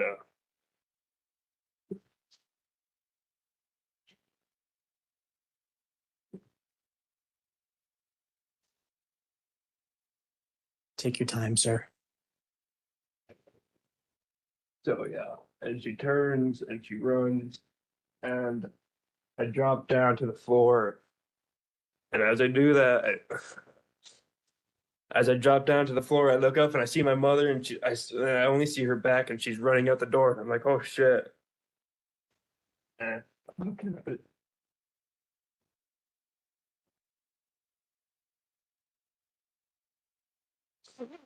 Oh, that's fucking wild shit.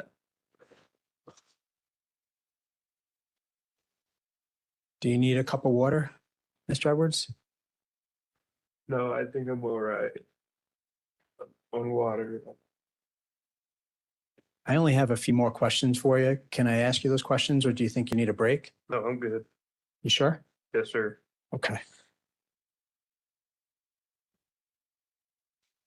When you looked at the photograph Yes.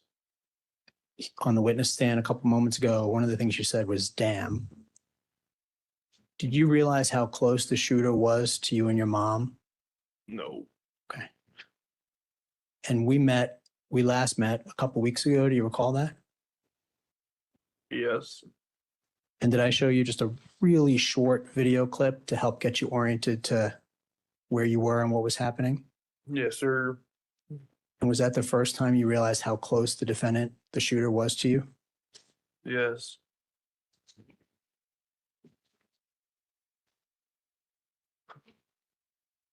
We're going to transition now to talk a little bit about, as you're leaving the store, did you stay on all fours or did you get up? No, as I was leaving the store, I stayed on all fours until I got all the way out of the store, and that was, I mean, that was pretty, shit, I don't even know. I'm surprised I made it out of there because, like I said, I'm sure you guys know, it's the first set of sliding doors and then the second set of sliding doors. And I was crawling on all fours until I got to the second set. And and by the time I got to the second set of doors, I stood up. There was a cart right there, and I ran around the left side of it. And I ran all the way out into the parking lot with my mother, and we got out there to the parking lot, and Can I stop you there for a second? yes, sir. So do you remember crawling on the concrete to get out of there? Yeah. Okay. And when you got outside, did you and or your mom see the body of another victim outside? Yes, sir. What'd your mom do? She said that she wanted to go. She wanted to go over to try to help the individual that was laying on the floor, but I grabbed her and I said, I don't think there's anything that we could do.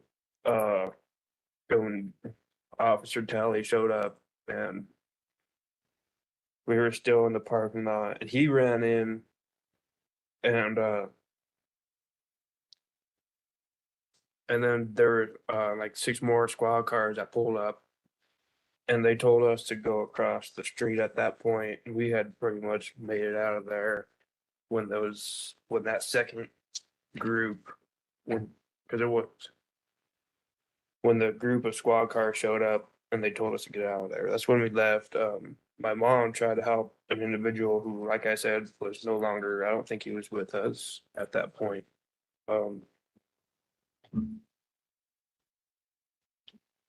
It was like laying there in the middle of the street at that T section right in front of the King Supers. So it's like,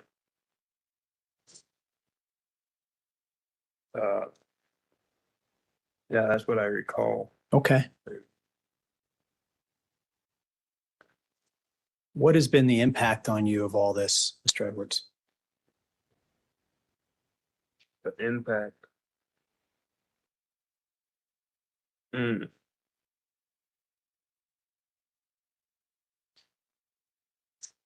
I don't, psychological, mostly, I would say. Fair. I'm not going to ask you to explain it in more detail, but just fair to say and I think we're seeing it, really impacted you. Yeah. Okay. Mr. Edwards, I appreciate you being here and you sharing with the jury what happened on March 22nd, 2021. So thank you very much, sir. Your Honor, I have nothing further from Mr. Edwards. Judge, I have no questions. Mr. Edwards, you may go and you're released from your subpoena. All right. Thank you. Thank you.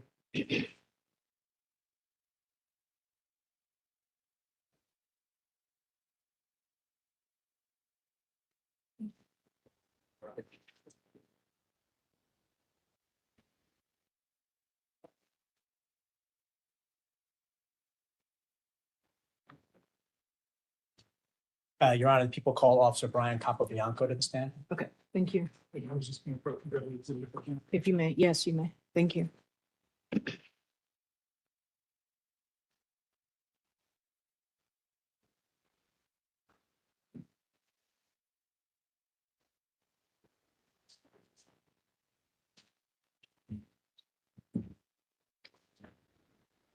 Good afternoon, officer. If you'll please come towards me and then go around your left. Make your way up to the witness stand.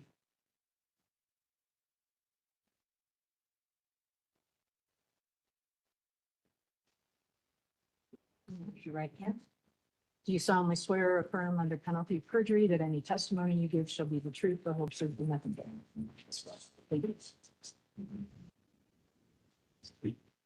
Whenever you're ready, Mr. Doherty. Thank you, Your Honor. Good afternoon. Good afternoon. Can you please state your full name, spelling your last name for the record? Brian Capobianco. Last is Capobianco. I'm going to ask you a few questions about your background and your career experience, and then talk to you about what happened on March 22nd, 2021, okay? Yes, sir. Can you tell the jury when you first started working in law enforcement, please? January of 2018 is when I started. Where did you begin? What agency? Yes, sir. Boulder Police Department. What prompted you to become a police officer? I don't know, whatever prompts a career changer at age 30, I guess. Restlessness, but just want to do something different, more important. What had you been doing before that? I worked in construction management. How long did you work in construction management for? About 6 years. And where was that? New York City area. Where'd you grow up? I grew up on Long Island, New York. What brought you to the state of Colorado? I like it here. Okay. Nothing in particular, but I think that story sounds familiar to a lot of us. yeah, more and more. When did you move to the great state of Colorado? I believe it was the day after Christmas 2017 and started the academy day after New Year's, I believe. So And do you have family still living on Long Island? I do. That includes your father? Yes. And did he fly in to support you today? Yes, he's here. And are you married? I am. What's your wife's name? Victoria. And during your time with Boulder Police Department, can you just walk us through what your career path has been and what's that involved? Sure. I started off, as everybody else does, as a patrol officer, street patrol officer. I've had a number of collateral duties, including UAS or drone. I was on the SWAT team for a short time. I was a training officer, which was probably my favorite of all, and street sergeant, which is what I currently am. What is a training officer? So basically, after officers get out of the regional academy, they come back to home department and they undergo field training. And they're assigned with a field training officer who basically walks them through the day-to-day of how to do the job. So, What was your role on March 22nd of 2021 with the Boulder Police Department? I was on patrol. I was a patrol officer. What does that involve? In a general sense, responding to calls for service, dispatch calls for service, some proactive foot patrol, things like that. What shift were you working on March 22nd? Day shift. Can you just tell the jury, to the best of your recollection, what was the day like leading up to 2:00, 2:30 that afternoon? Unmemorable, fairly innocuous as most days are. Routine calls for patrol, nothing remarkable. So you say fairly innocuous, routine patrol. What does that mean to a police officer? I guess it's relative. We deal with a lot of welfare checks, trespassing sorts of calls, kind of things of that nature, maybe a cold theft, nothing that really sticks out because it's something that we do pretty much every day. It's your job. It's our job. You mentioned, can I ask you a couple questions? Absolutely. Follow up on what you said. You mentioned a cold theft. Can you explain to the jury what that means in law enforcement terms? Sure. We basically categorize calls based on level of priority. We basically do that by saying a call is either cold, meaning it happened sometime in the past and there's no present danger. A call just occurred, which means that it occurred sometime in the very recent past. Or a call is in progress, which means it is occurring presently, which would be the highest priority. So what would an example of a cold theft be? Maybe a shoplift from a half an hour to an hour ago, where the clerk maybe just got around to calling us or something like that, maybe a little knickknack or something. How long had you been working that shift, those times by March 22nd of 2021?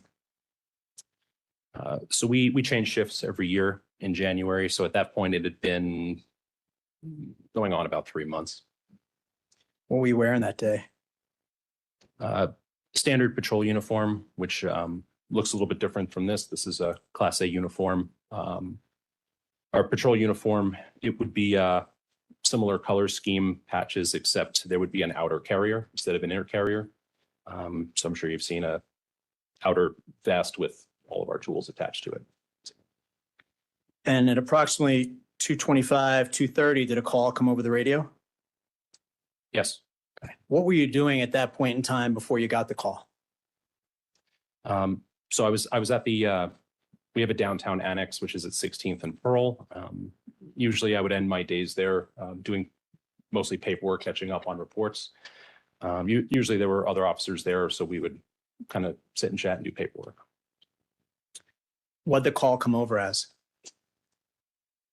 Well, initially I was dispatched to what came out as a fire assist down in District 5. For reference, we divide the city into different districts and assign a patrol officer to each district. So District 5 is anything south of Baseline Road and west of 28th Street. Where were you when you got the fire assist call? I was at the annex downtown. So what'd you do? Got into my patrol car, which was parked out front. Started making my way through the downtown area, the Pearl Street area, making my way towards Broadway, which is what I was going to take south to get down to District 5. And what is District 5? What is it? Yes. Like what area does that include? Just roughly. Oh, as I mentioned, it's west of 28th Street and south of Baseline Road. Okay. And as you were heading there, did you get another radio call? Yes. What did that call come over as? Came over as a shooting. And do you recall the details that you received over the radio initially and then on your way there? Some, yes. What details do you recall?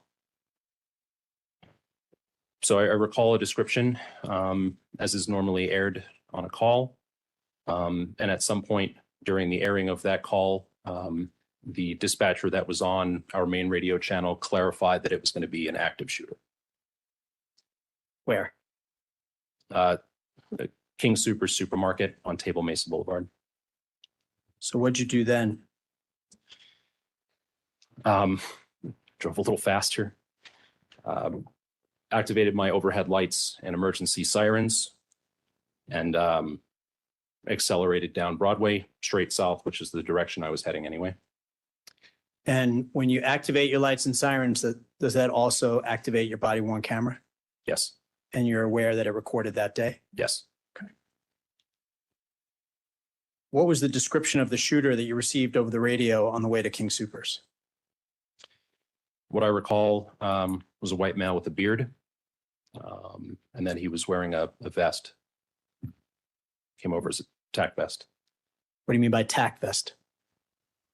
Comes in a number of varieties, but it would similar to what you would see a police officer wear, maybe an outer carry or something like that, some sort of, they call it a tactical vest, but it serves some sort of utility. You can put equipment in it, things like that. Possibly some protective equipment, a plate, body armor, stuff like that. What was going through your mind as you were driving there, Officer Capobianco? Just getting there as fast as I could. Generally, when I go en route to a call, I safely as I can, I try to read call notes to get a little bit of context so I know what I'm going into. Given the situation, I knew all I needed to at that moment in time, and I was just concentrating on getting there safely just due to the increased speed. So What do you mean you knew everything you needed to know at that moment in time? I have a active shooter. I have a description. That's all I needed to know at the time, at least for my purposes, until I got to the call and reassessed. How'd you get there? I mean, what route? Yes, please. So I was at roughly Broadway and Pearl when I recall the being broken from my initial call to go to the active shooter. So I took Broadway all the way south. Broadway is a straight shot down to Table Mesa. So I took Broadway all the way south, and then I went west, made a right turn and went west on Table Mesa, and the King Supers is right there. You touched on this, but how would you describe your driving on the way there? I hesitate to use the word frantic, but your foot gets a little heavier when you're going to a call like that. So generally, we're running emergency lights and sirens. We're going as fast as I safely could, I would say. On the way there, were you continuing to receive radio transmissions from dispatch about what was going on inside King Supers at that moment? Honestly, I don't recall. After the initial dispatch, I think I was so focused on getting there, and a lot of things are kind of running through your head at that moment in time. So I couldn't say for sure. Okay. And if you had received additional radio communications, would that have been captured on your body-worn camera? As long as my in-car radio was on and audible, then yes. Okay. And was there an officer who arrived just before you at King Supers? There was an officer on scene when I arrived. Who was that? Officer Gignac. Had you worked with her before? Yes. And did you receive any radio communication from her on the way to King Supers? Not that I recall. Do you recall receiving any transmission about two parties down outside the King Supers? Again, from memory, I can't recall. Okay. Approximately what time did you arrive? It was probably somewhere around, I would be guessing, but it probably would have only taken me a few minutes to get down from downtown, given the rate of speed I was going. So maybe 5 or 10 minutes, but again, best guess. And upon arriving, can you describe for the jury what you saw? Sure. I pulled into the driveway on the easternmost side of the store, the first driveway off of Table Mesa that leads straight up to the front doors. I saw Officer Gignac closer to the store. I don't recall if I saw anybody running. I expected to see more people outside, but didn't think about it, I guess, at the time. So I pulled in and immediately got out of my car, as we're trained to. You mentioned as you're trained to, have you had before this incident active shooter training at the Boulder Police Department? Yes. What did that consist of? Simulated drills that we run. Obviously, we do the best we can as far as realism. But they're basically simulated scenarios that we run through. We go over tactics. We try to simulate some level of stress. And through your training, what were you taught to do when there's an active shooter inside a location? So, well, there's a lot of things. Getting out of the car as fast as possible. I usually carry a patrol rifle in the trunk of my car, so I went and got that as fast as I could. Another thing that we're taught to do is to listen for stimulus. So what that essentially means is any sort of sound outside of the ordinary, a gunshot, a scream, something like that. And the reason we're taught to do that is because we don't necessarily know what's going on or what we're just arriving into the middle of. But things like that sort of give us an inkling of which direction we're supposed to go, at least. And when you arrived at King Soopers, what else did you observe outside the store that was of significance to you? There were, well, the parking lot was, from what I recall, full of cars. As I was running up to the store, I saw a woman, I believe, laying in the parking lot. She wasn't moving. So I kept moving past her to get up to where Officer Gignac was, towards the front of the store. And you were carrying your rifle at that point? I was. And what did you decide to do at that moment? Well, there was a male who I believe was an employee, just because of the apron that he was wearing, and he was leaving the store. He was heading out east, I believe. And I remember him saying that the shooter was inside. I asked the gentleman where inside. He didn't know. So I quickly moved on from him. He didn't have any further purpose for me. What doors did you head towards? They would be the doors on the easternmost side of the store, at least at the time, the layout. And what was the reason you were going into the store at that moment so soon after arriving? Generally, short of any stimulus, we tend to slow things down and do a more methodical search. However, I assumed at that point that there were more people inside of the store, and I didn't hesitate to go in, because if there were people inside of the store, then that's where we needed to be. So that's just what I assumed. What led you to make that assumption? The parking lot was full. I didn't see, as I mentioned, a lot of people outside in the parking lot running. It's just one of those things. I just assumed there were more people possibly hiding inside of the store, and I just didn't want to wait. So, And what was the reason you didn't want to wait?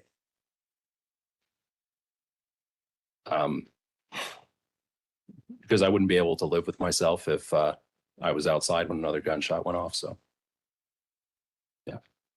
What doors did you start to go through? So there's concrete steps leading up to a glass vestibule. They're automatic glass sliding doors.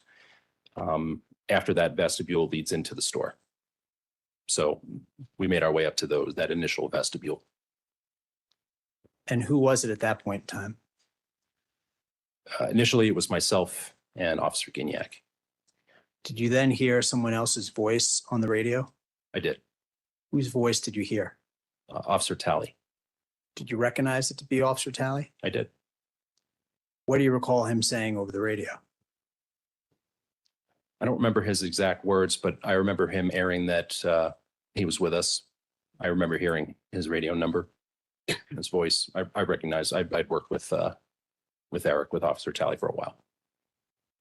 So just taking a step back for a minute, when you've worked with someone for a while, do you get to know their voice over the radio like someone might over a cell phone or a phone when they were talking to someone they've known for a long time? Usually. And you knew it to be Officer Talley? I did. And you also knew that to be his unique Boulder Police Department number that he gave in the radio call? Yep. I did. Did you then see Officer Talley join you? I don't recall seeing him joining us at the time. I believe he was behind me. And you now know that he was behind you at that point? Yes. Can you walk the jury through what happened next? Yeah, I can. We entered into the vestibule and eventually through the next set of sliding doors, which leads into the store. I remember it being quiet.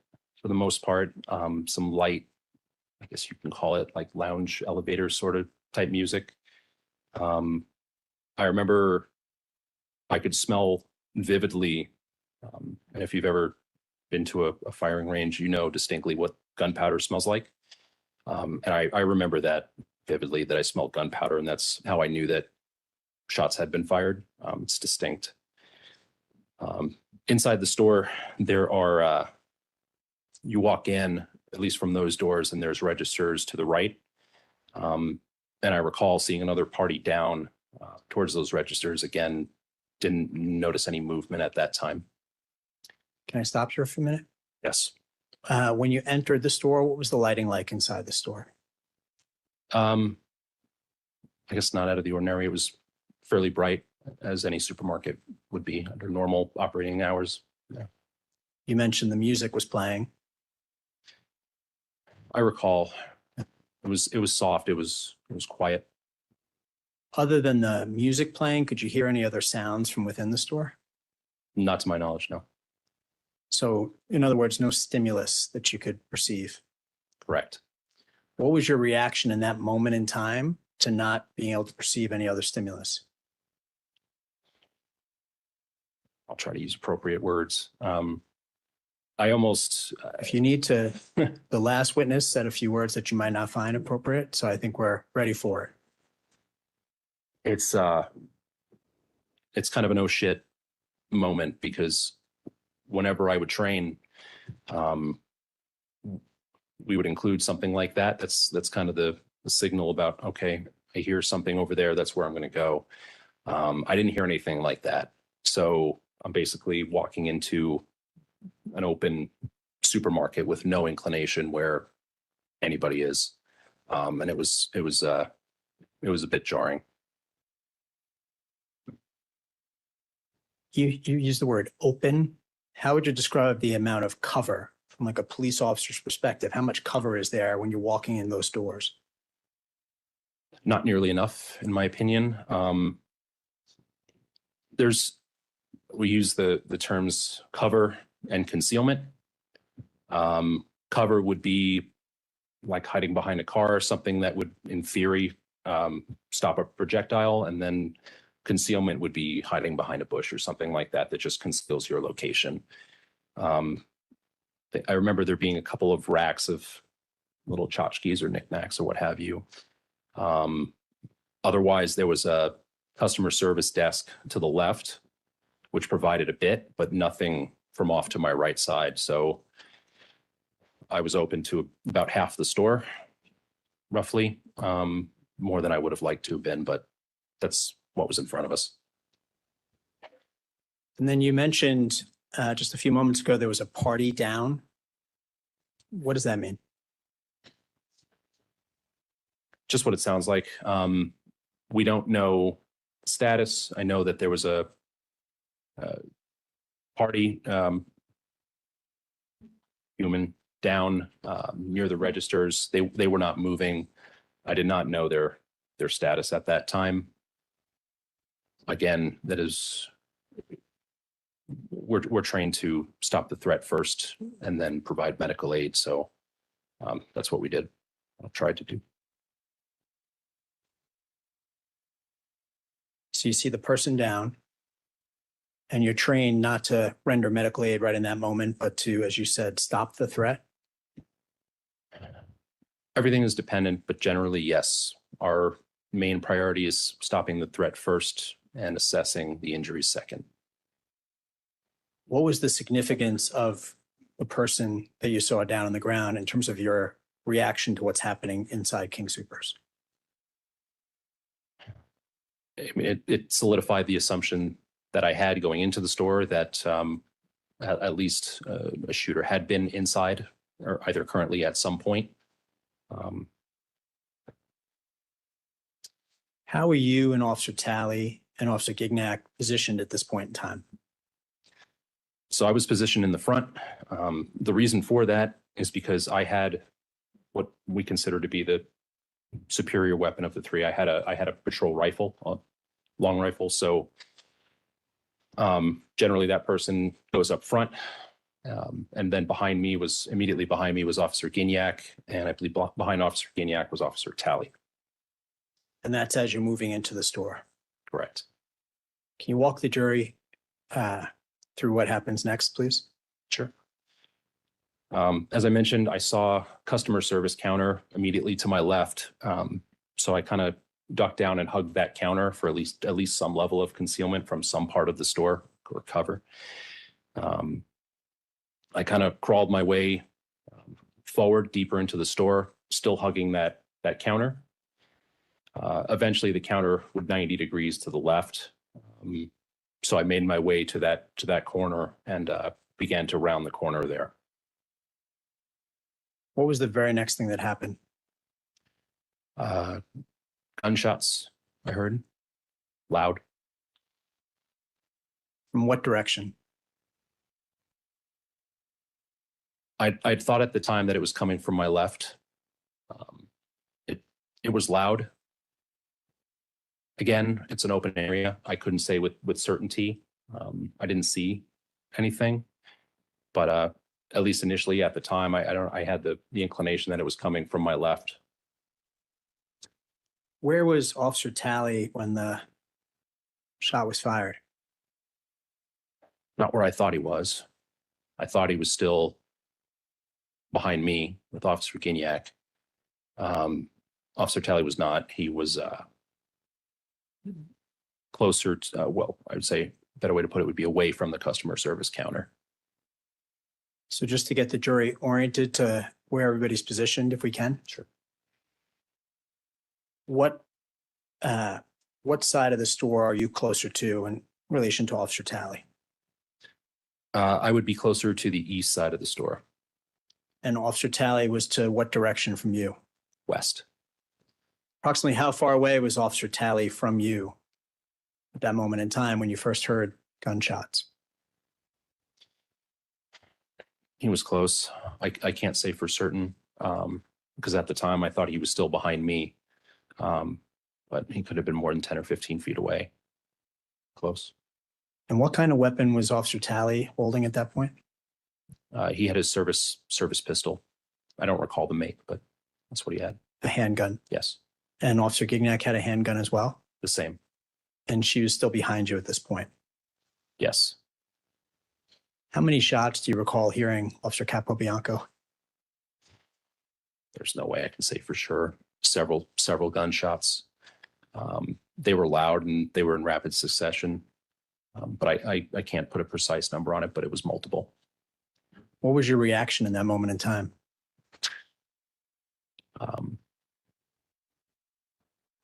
My initial reaction, probably just instinctually, was to get down and get back to our closest point of solid cover, which was the vestibule, because at that point I still could not say where the shots were coming from, so I wouldn't have even have known what to get behind to safeguard myself. Did you return fire at all at that point? I did not, And what was the reason you would not or did not fire at that point? because I did not have a visual of the suspect. You didn't see where the gunfire was coming from Correct. or who was firing at you. Correct. So you mentioned that your first instinct would be to return to cover. So what in fact did you do? I about faced and hurried my way back to the vestibule as quick as I could. What do you recall happening next? So when I turned, Officer Gignac was still behind me. I remember telling her to get out of the store as well. I got back as far as the vestibule and I stopped and looked back into the store to see if I can acquire a threat. I could not. So at that point, I retreated out of the vestibule and back to a layer of cars in the parking lot. Can you explain to the jury what you mean by looking to acquire a threat? Yeah, so essentially, I didn't see anybody when the initial shots came out. So my fear was that whoever was potentially shooting at us was following us out of the store, and I wanted to make sure that that didn't happen as we had our backs to the store. So physically, what'd you do to check on that? basically stood in the doorway with my rifle aimed and just did a quick scan before retreating out of the vestibule. And did you see the shooter at that point? No, And you mentioned then you moved back towards cars. I did. And what was the reason you moved back towards the cars? I wish I knew. To me, I always associate cars with being something we use for cover all the time. I probably needed to regain my bearings. So I took cover behind a car at that time. I couldn't tell you the reason I did it. It's just something that happened at the time. Were other officers starting to arrive on scene? At that moment, very moment in time where I was back in the parking lot, I was still so focused on the store, I couldn't say for sure. And at some point, did you see other police officers starting to move towards the doors? Yes. In your memory, how long was it between shots being fired at you and the other officers and that second group of officers heading towards the doors? In my memory, eternity. It was probably no more than 30 seconds to a minute, but it felt like a lot longer. What's the reason it felt like longer? Relativity, the stress. There's no other way I can put it. Just the immense stress made it feel like a lot longer. At some point while this is happening, did you realize Officer Talley was not within your sight? Yes. When was that? When I made my way back out to the parking lot.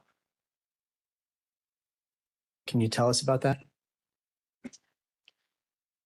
So I realized that he wasn't with us, which is why eventually I made my way back up to the front of the store. Because if we did have a downed officer inside, we had to go back. It's hard to explain.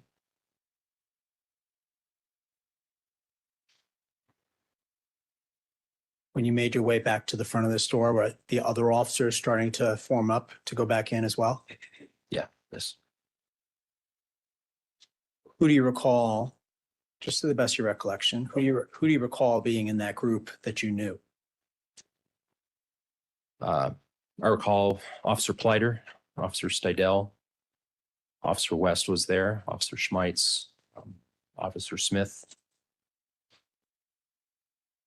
I believe Officer Casero was there too. What did Officer Pleiter ask for at that moment in time? Well, he asked for a rifle. They were going to attempt to make another entry into the store. He had a patrol shield with him that ironically is only effective against handgun, but he had the shield with him, and they asked for a rifle up front. And, as fate would have it, I had the only one at the time, so I went back up to the front and joined Officer Pleiter and Officer Stidell. I'm going to just walk you through what you just shared with the jury and have you break it down a little bit, okay? Yeah. Is that okay? Absolutely. Asked for a rifle. Is that law enforcement jargon for someone with a rifle to come up to the front?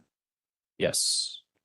I need a rifle, if I recall correctly, but yeah, you always, especially since from the information we knew at the time was that the shooter had a similar weapon, we would be at least better odds if we had a long gun as opposed to a handgun. So that's fairly common to do something like that. And the officers that you recall being there were all using something other than a rifle? Initially, there was at least one other officer that I recall with a rifle, but he might not have been there at that moment in time. But yes. So the ones that you do recall had handguns? As far as I know, I just know that they asked for a rifle and I had one, so. And then you mentioned the shield that Officer Pleiter was holding? Yeah. And you mentioned what it was designed for. Can you tell the jury more about that, please? So I'm sure you've seen them before, but basically the shields that we carry on patrol are basically upper body length shields that you hold. They're generally rated for different caliber of firearm.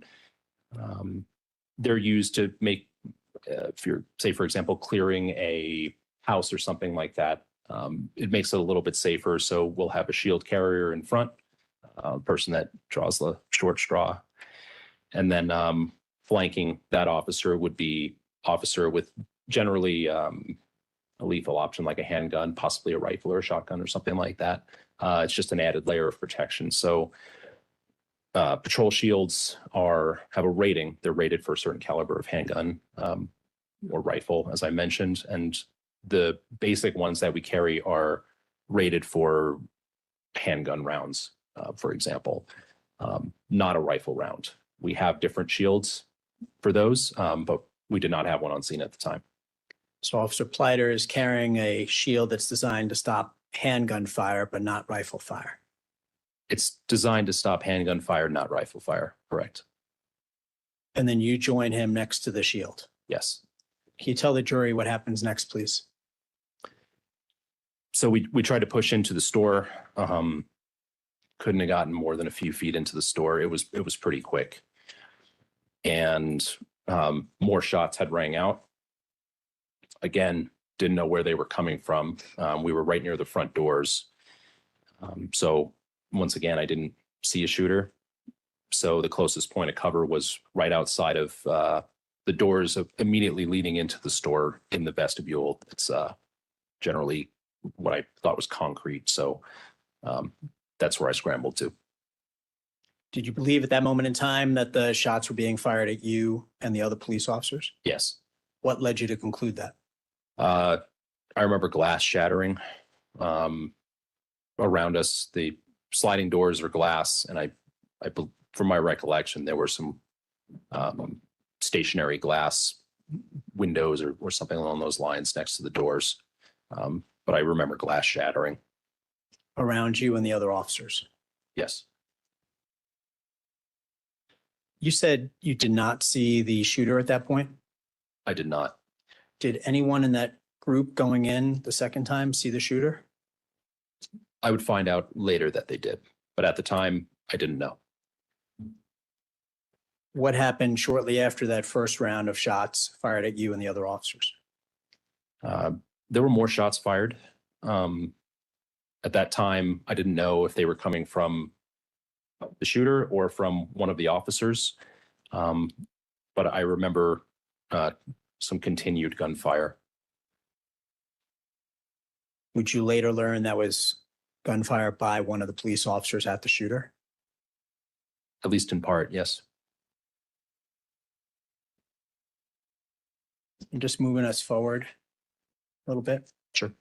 At some point, did other officers respond and you move back from the location a little bit further? Yes. Can you tell the jury about that, please? Sure. So we have a vehicle with some armor that eventually arrived on scene. And I think what their plan was to use that to somehow make entry through the vestibule into the store. So once reinforcements arrived, myself and Officer Smith retreated to the first police car in the driveway that I remember seeing. And I think the rationale at that time was to cover the roof. I didn't know how many shooters there were or where the shooter was. So we retreated back to the first point of cover in that driveway and watched the roof. How long did you remain in that position for?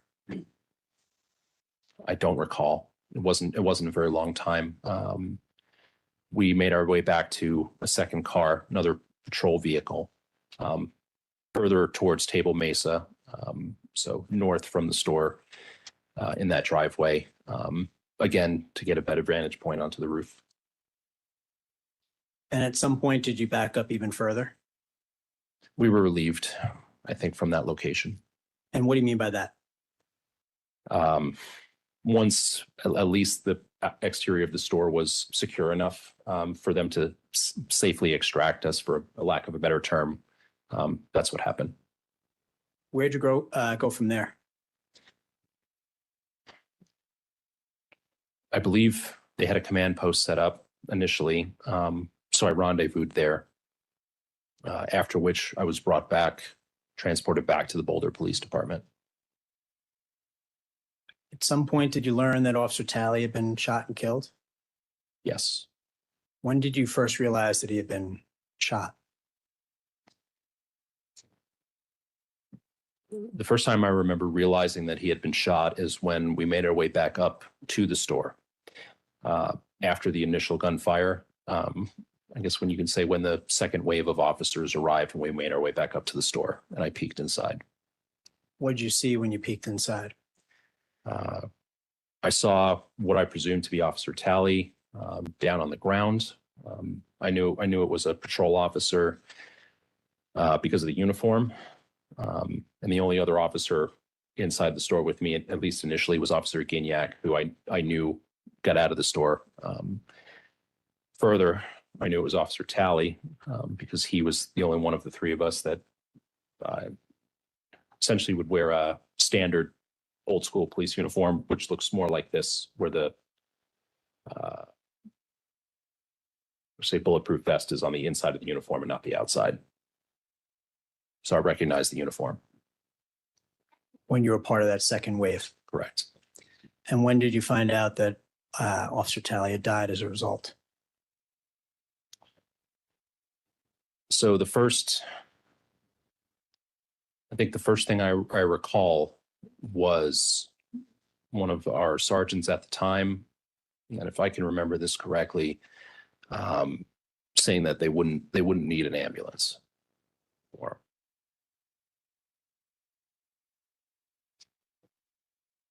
almost done. Can I ask you a few questions about Officer Talley before we wrap up? Would that be okay? Yeah. Approximately how old was Officer Talley? I'm guessing age, about 50 maybe, something around there. When did you first meet Eric Talley? Ooh. I was still probably even before I went off to field training, after our regional academy when I got back to the department. Can you tell the jury about meeting him and your first interactions with him, please? Sure. So for context, when you're in training, you are about this big, or at least that's how big you feel. And you're still in the academy mindset where everything is yes, sir, no, sir, yes, ma'am, no, ma'am. Especially a senior officer. So I addressed Officer Talley as such when I encountered him outside of the police department the first time I met him, as sir. And I remember him very quickly barking at me. He said, don't call me sir. He said, you and I are equals. We're the same. And that interaction was a microcosm of Eric. So How so? He was very humble, always showed extreme humility. He poked fun at himself. He always went out of his way to help everybody else, both inside the department and outside. He was exemplary in that regard, so much so that they created an award in his honor to recognize exactly that. What was your relationship like with him over the years that you were working with him? I was good friends with Eric. He became kind of a mentor to me as a new officer. We were also kind of nerds in the same way. So Eric was really very much into board games. So on our breaks, he would bring in some obscure board game that you've never heard of, and we would play that. And the next day I was always into card games. So then I would teach him how to play Magic the Gathering or something like that, something silly. And, I tried to emulate the way that he spoke to people, spoke to the public, went out of his way to accommodate people. I tried to emulate myself off of that. Did Officer Talley have a family? Yeah. And how many kids did Officer Talley have? 7.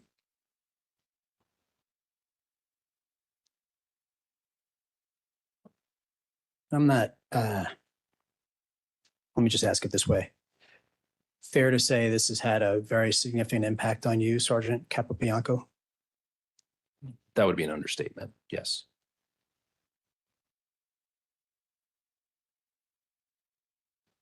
I have nothing further. Thank you, Sergeant.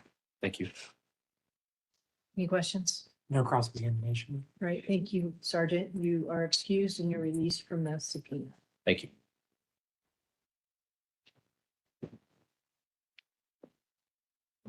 Your Honor, before we call the next witness, can we approach? Yes, ma'am.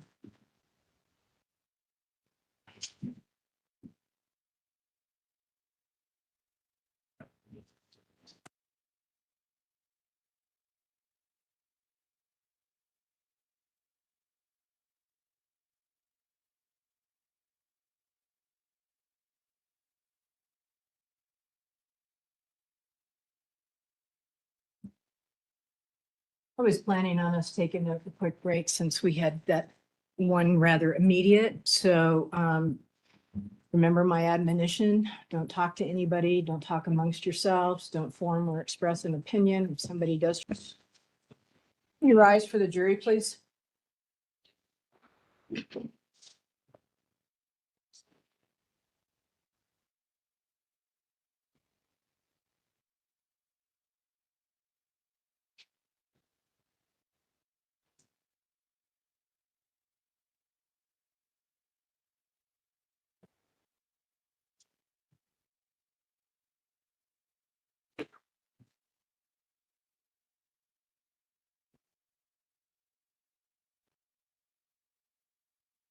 All right, thank you. Be seated.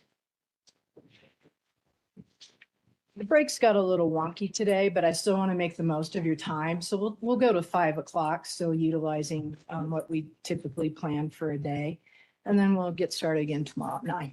Yes, sir. Your Honor, when Sergeant Capobianco finished up, we didn't address him being released from the subpoena, and I just wanted to confirm. I did actually tell him he was released from the subpoena, so Sorry. unless I got it wrong. No, thank you. Okay, yeah, I did. With that, Your Honor, then the people would call Officer Pam Gignac to the stand. Thank you. Thank you.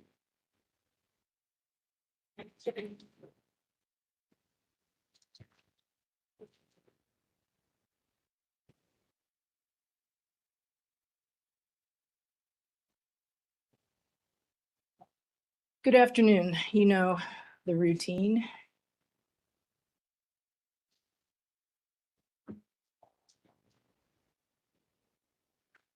Please face me, raise your right hand. You solemnly swear or affirm under penalty of perjury that the testimony you shall give will be the truth, the whole truth, and nothing but the truth. Thank you. Please be seated.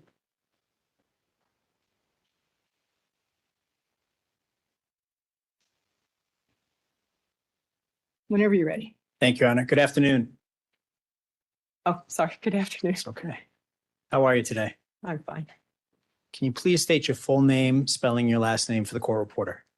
It's Pamela Gignac, Gignac. And also, Gignac, can you walk the jury through your law enforcement career, please?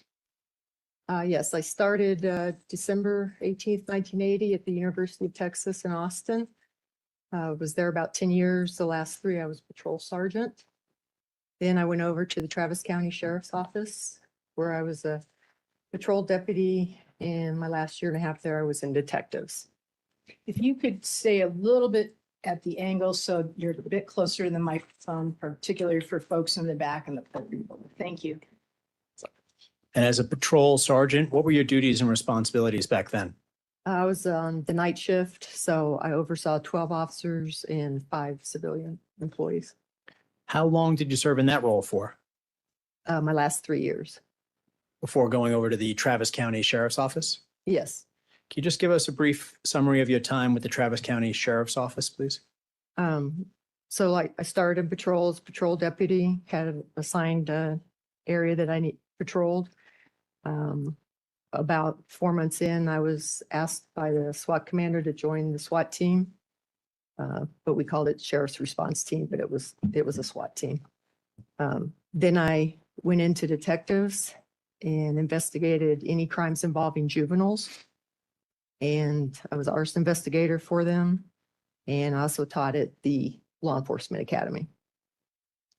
So meaning you specialize in cases involving juveniles and also arson-related crimes? Yes. And you mentioned teaching at the academy. What did that involve? It was a 5-month academy for new recruits in the law enforcement side and the correction side. And so I taught whatever topics that they needed me to teach. How long did you work with the Travis County Sheriff's Office? 3 years. Where did you go after leaving the sheriff's office? I came to Boulder Police Department. Can you tell the jury what first brought you to Boulder, Colorado? I was a military brat, and one of my dad's last assignments was at the Air Force Academy in Colorado Springs. So I love to ski, I love to hike. Was coming here 3 and 4 times a year, so I thought it would be prudent to move here and it'd be cheaper for me in the long run. When did you join the Boulder Police Department? It was August 23rd of 1993. And you're still serving with the Boulder Police Department? Yes, I am. So I know we're talking about a significant span of service here, but from 1993 through today, can you just walk the jury through your career with the Boulder Police Department? Started on night shift, spent a couple years there, went to swing shift. Spent a couple years there, went into detectives for a 3-year period, went back onto patrol, came to day shift.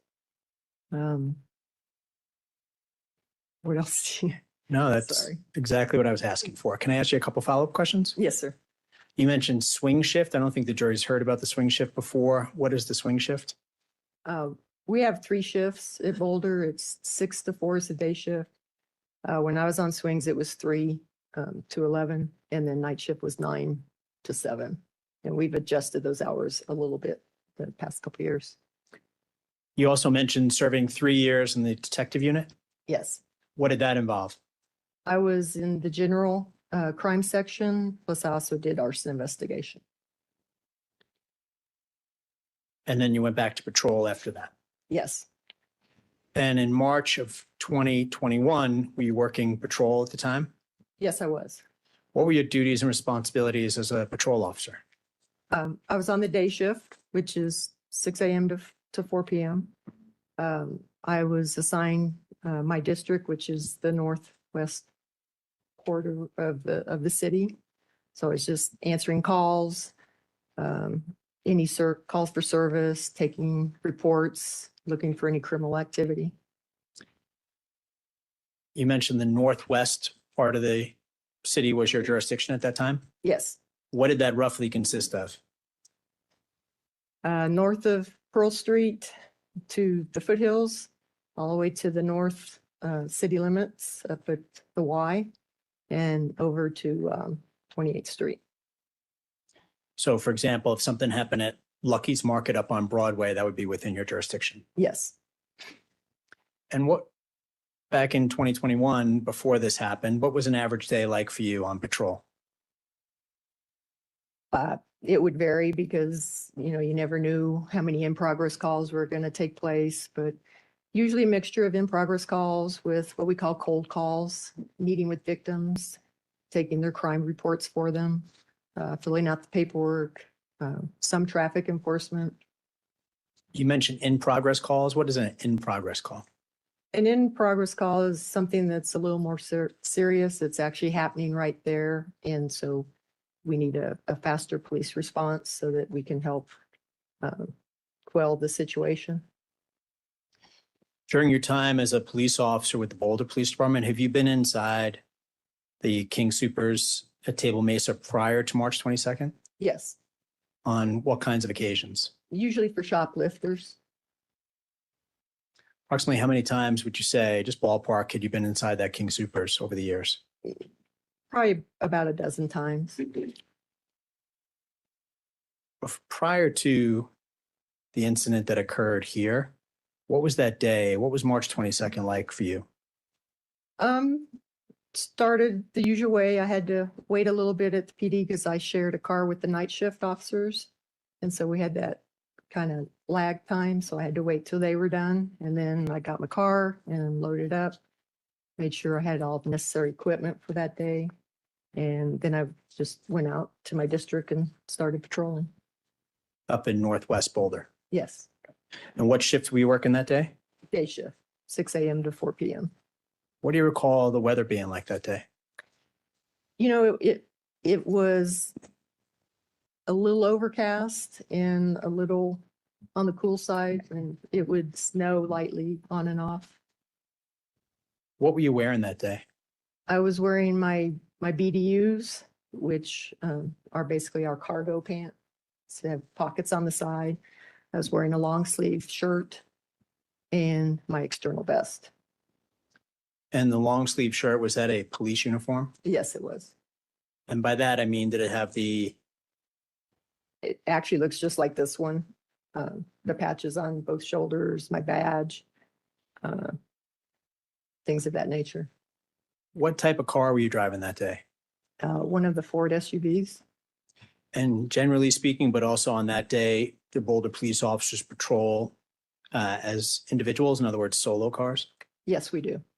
And that's what you were doing on March 22nd. Yes. Do you recall the call coming over for the incident at King Soopers?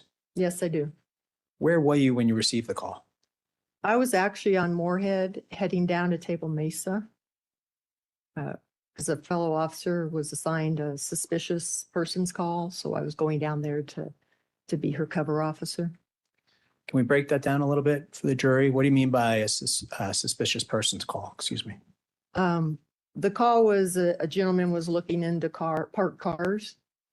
So they assigned the district officer, and you never know what kind of person you're going to encounter. So I went down there to provide any assistance if she needed it.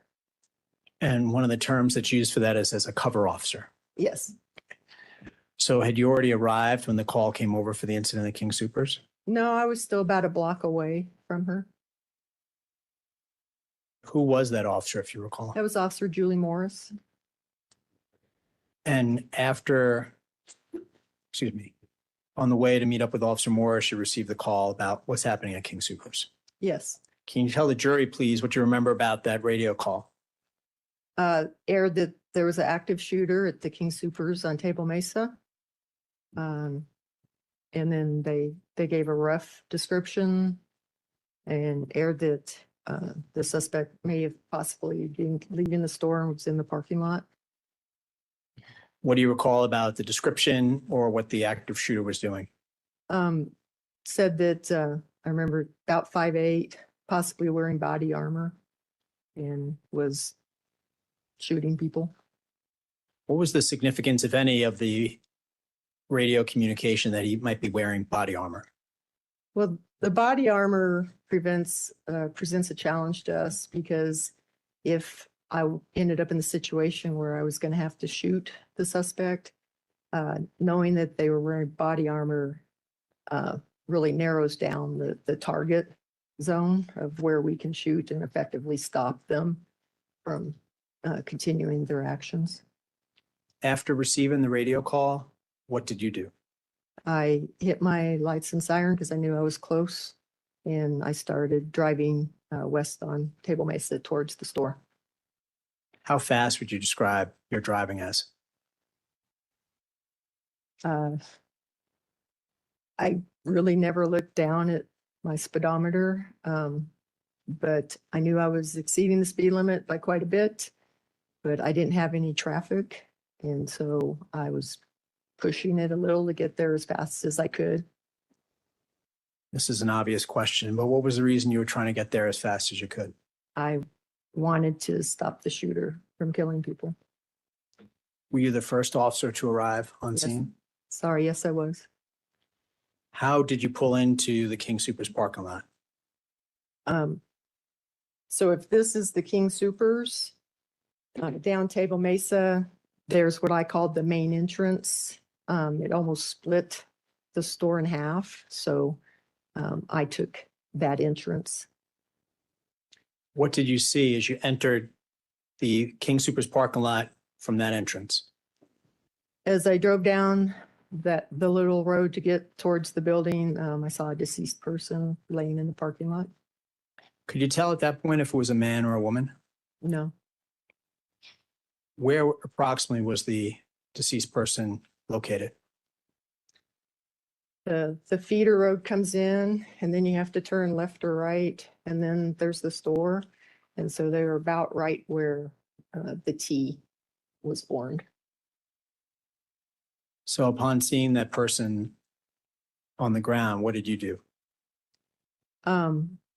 I tried to park my patrol vehicle in front of them so that nobody could come in at a high rate of speed and hit them.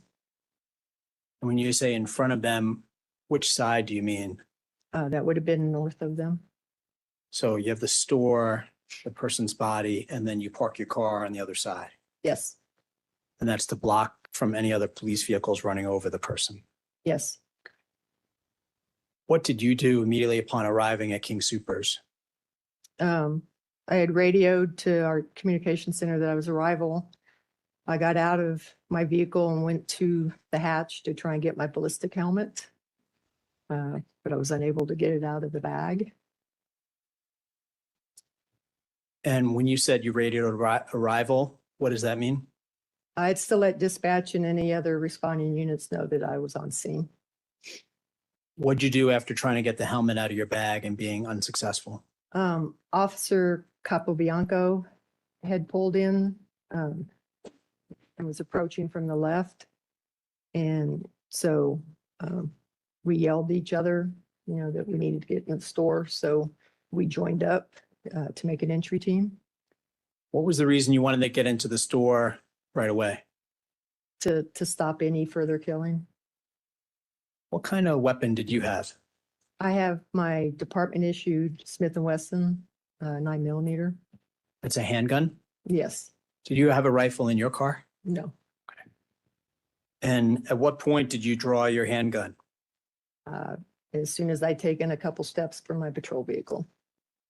Did you also radio anything else to dispatch at that point?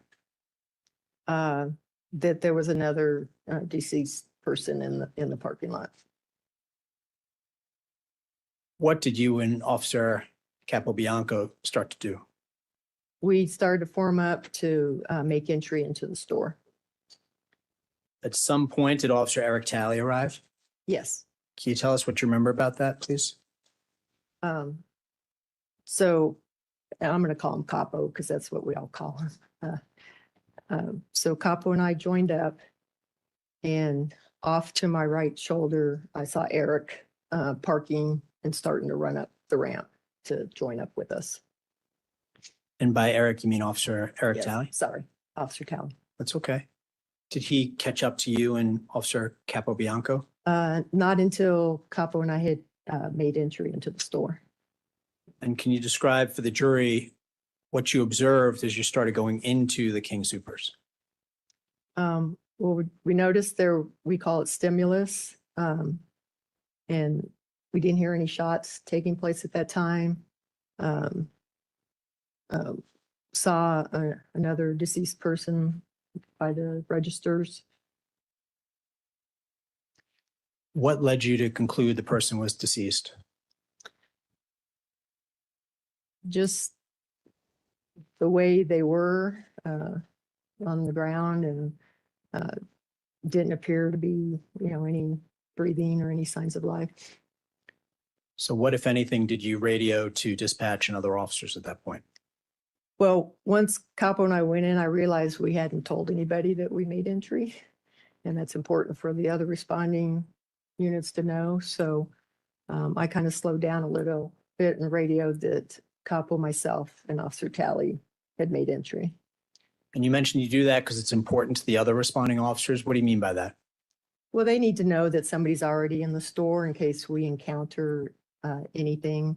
And they need to know we're in there so that they can decide, okay, do we need to go into, or should we take up another post on the exterior of the building? So you radio that you're entering the store with Officer Capobianco and Officer Talley. Yes, And do you also radio once you're inside that you see an individual who appears to have been killed on the floor? yes. What was the lighting like when you first went into the store? It appeared that all the lights were on inside the store. It was actually quite bright in there. What, if anything, could you hear? I didn't hear anything. Any stimulus at all? No. So what was your reaction to that? Well, the way we're taught that if there's no stimulus, that you slow it down and then you try to start doing a methodical search to look for the suspect. What's the reason for that? That's so that you don't overlook things, that you want to search everything or as much as the store as you can so that you don't overlook anybody. So at that moment in time, as you're radioing information to dispatch and to other officers, how are you, Officer Talley, and Officer Capobianco positioned?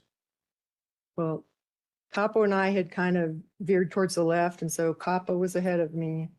And then I was back several feet, and then Eric was behind me. Sorry, Officer Talley. It's okay. What's the very next thing that happened? Officer Talley ran by me on my right shoulder and penetrated further into the store. And then 2 shots rang out and Officer Talley dropped.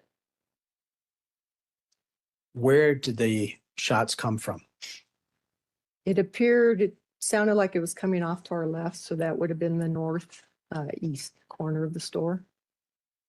And did you believe the gunfire was directed at you and the other officers? Yes, And you saw, I think you said, Officer Talley drop. yes. What did you believe it was when you first saw him do that? I was thinking and hoping that he was just taking cover. And so he was trying to make himself a smaller target by dropping down.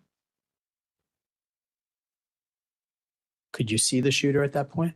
No, How close, just from hearing the gunfire, how close did it seem like the gunfire was to you and the other officers? I couldn't tell. And no idea where it's coming from at that point. No, just off to my left to the east. So what'd you do at that point? Capo turned to me, yelled, and I remember him saying, do you know where he is? Meaning the suspect. And that's when I told him he's off to our left. And so we kind of tried to join up a little tighter formation. What's the very next thing that happened, Officer Gignac? Capo said, well, we need to get out of here. So, because we really didn't have any cover where we were. So we started moving back towards the main door to find some cover. Where'd you go? Back to the same door we came in, the northeast door. How quickly is all this happening? I have no idea. It could have been seconds, it could have been minutes. I mean, time just kind of blurred together. What's the very next thing you remember doing? I went outside and went partway down the ramp, and there was a second team forming. So I told them where the shooter had been so that they would know which way to start looking. And at that point, did the second team start to move up to the front doors? Yes. Where were you located at that point? It felt like they were a really big team because I was trying to join back up with them, and I had to hesitate because it just seemed like they were filling up the entire foyer. And so there was really no place for me to stand at that time. So I kind of hugged the corner where the door is in the north wall of the store. And is that on the side where the pedestrian ramp is located? Yes, it is. Can you tell the jury what you saw on the pedestrian ramp at that point, please? I don't understand your question. I'm sorry, I could have phrased it better, and I'll try. You're on the pedestrian ramp. Yes. What else did you see on the pedestrian ramp, if anything? Well, there was the car with the door open, and the one other victim who was laying on the sidewalk was very near that ramp. And that was a different person than the one you saw when you drove into the parking lot. Yes. What was the very next thing that happened? everybody was trying to formulate a plan and a couple more shots rang out. From where? It appeared to be straight ahead of us, so from the south, Inside the store or outside? inside the store. And was that after that second wave or second team had gone into the store? Yes, it was. After that, did a sergeant arrive and take over incident command? Yes, And who was that? that was Sergeant Benny Galleron. And shortly thereafter, what were you doing? And like I said, it was pretty congested there, and so we're always taught, look for a job. So I knew I wasn't doing anything in that current position, so I took a couple officers with me and we moved down to the west doors because there was nobody at those doors. What was the reason you moved down to the west doors? You want to cover the door, so if the suspect runs out, you can hopefully apprehend them. If there's any victims in there that you can get out safely, you just want them to see a uniform and a friendly face and know, this is a safe way to go. At some point after SWAT arrived, were you relieved from your position near the front of the store? Yes. Where'd you go then? They took us into the bank that is located in the parking lot where the King Soopers is. And we met with our deputy chief and the chief. And that's the Chase Bank? Yes. When and how did you find out that Officer Talley had been killed? I knew it when it happened. I'm sorry to ask you this, but at what point did you know?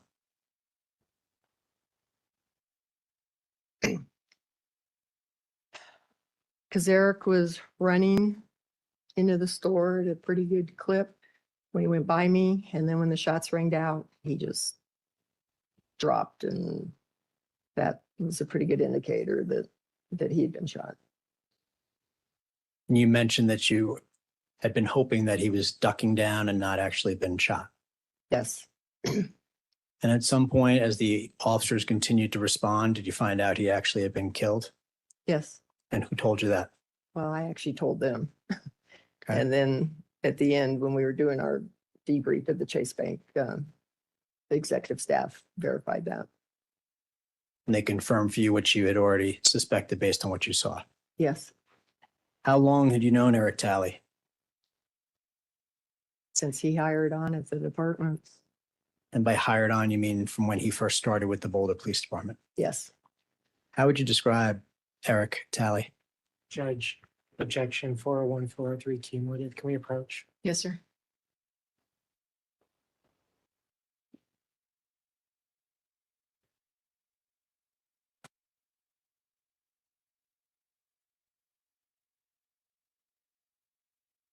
Thank you, Your Honor. You mentioned you knew Officer Talley for a period of years. Yes. Okay.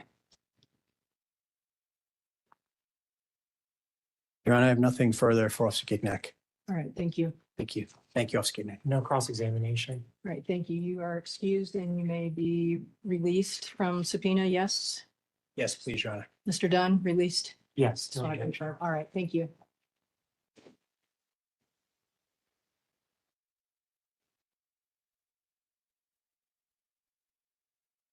All right, as I said, we're going to recess for the evening. I want to remind you that until the trial is completed, you must not discuss this case with anyone by any means. This includes members of your family, people involved in the trial, other jurors, or anyone else. If someone approaches you and tries to discuss the trial with you, let me know about it immediately. You must not read or listen to any news reports of the trial. You must not consult any outside references or search the internet for anyone involved in the trial, anything about the trial.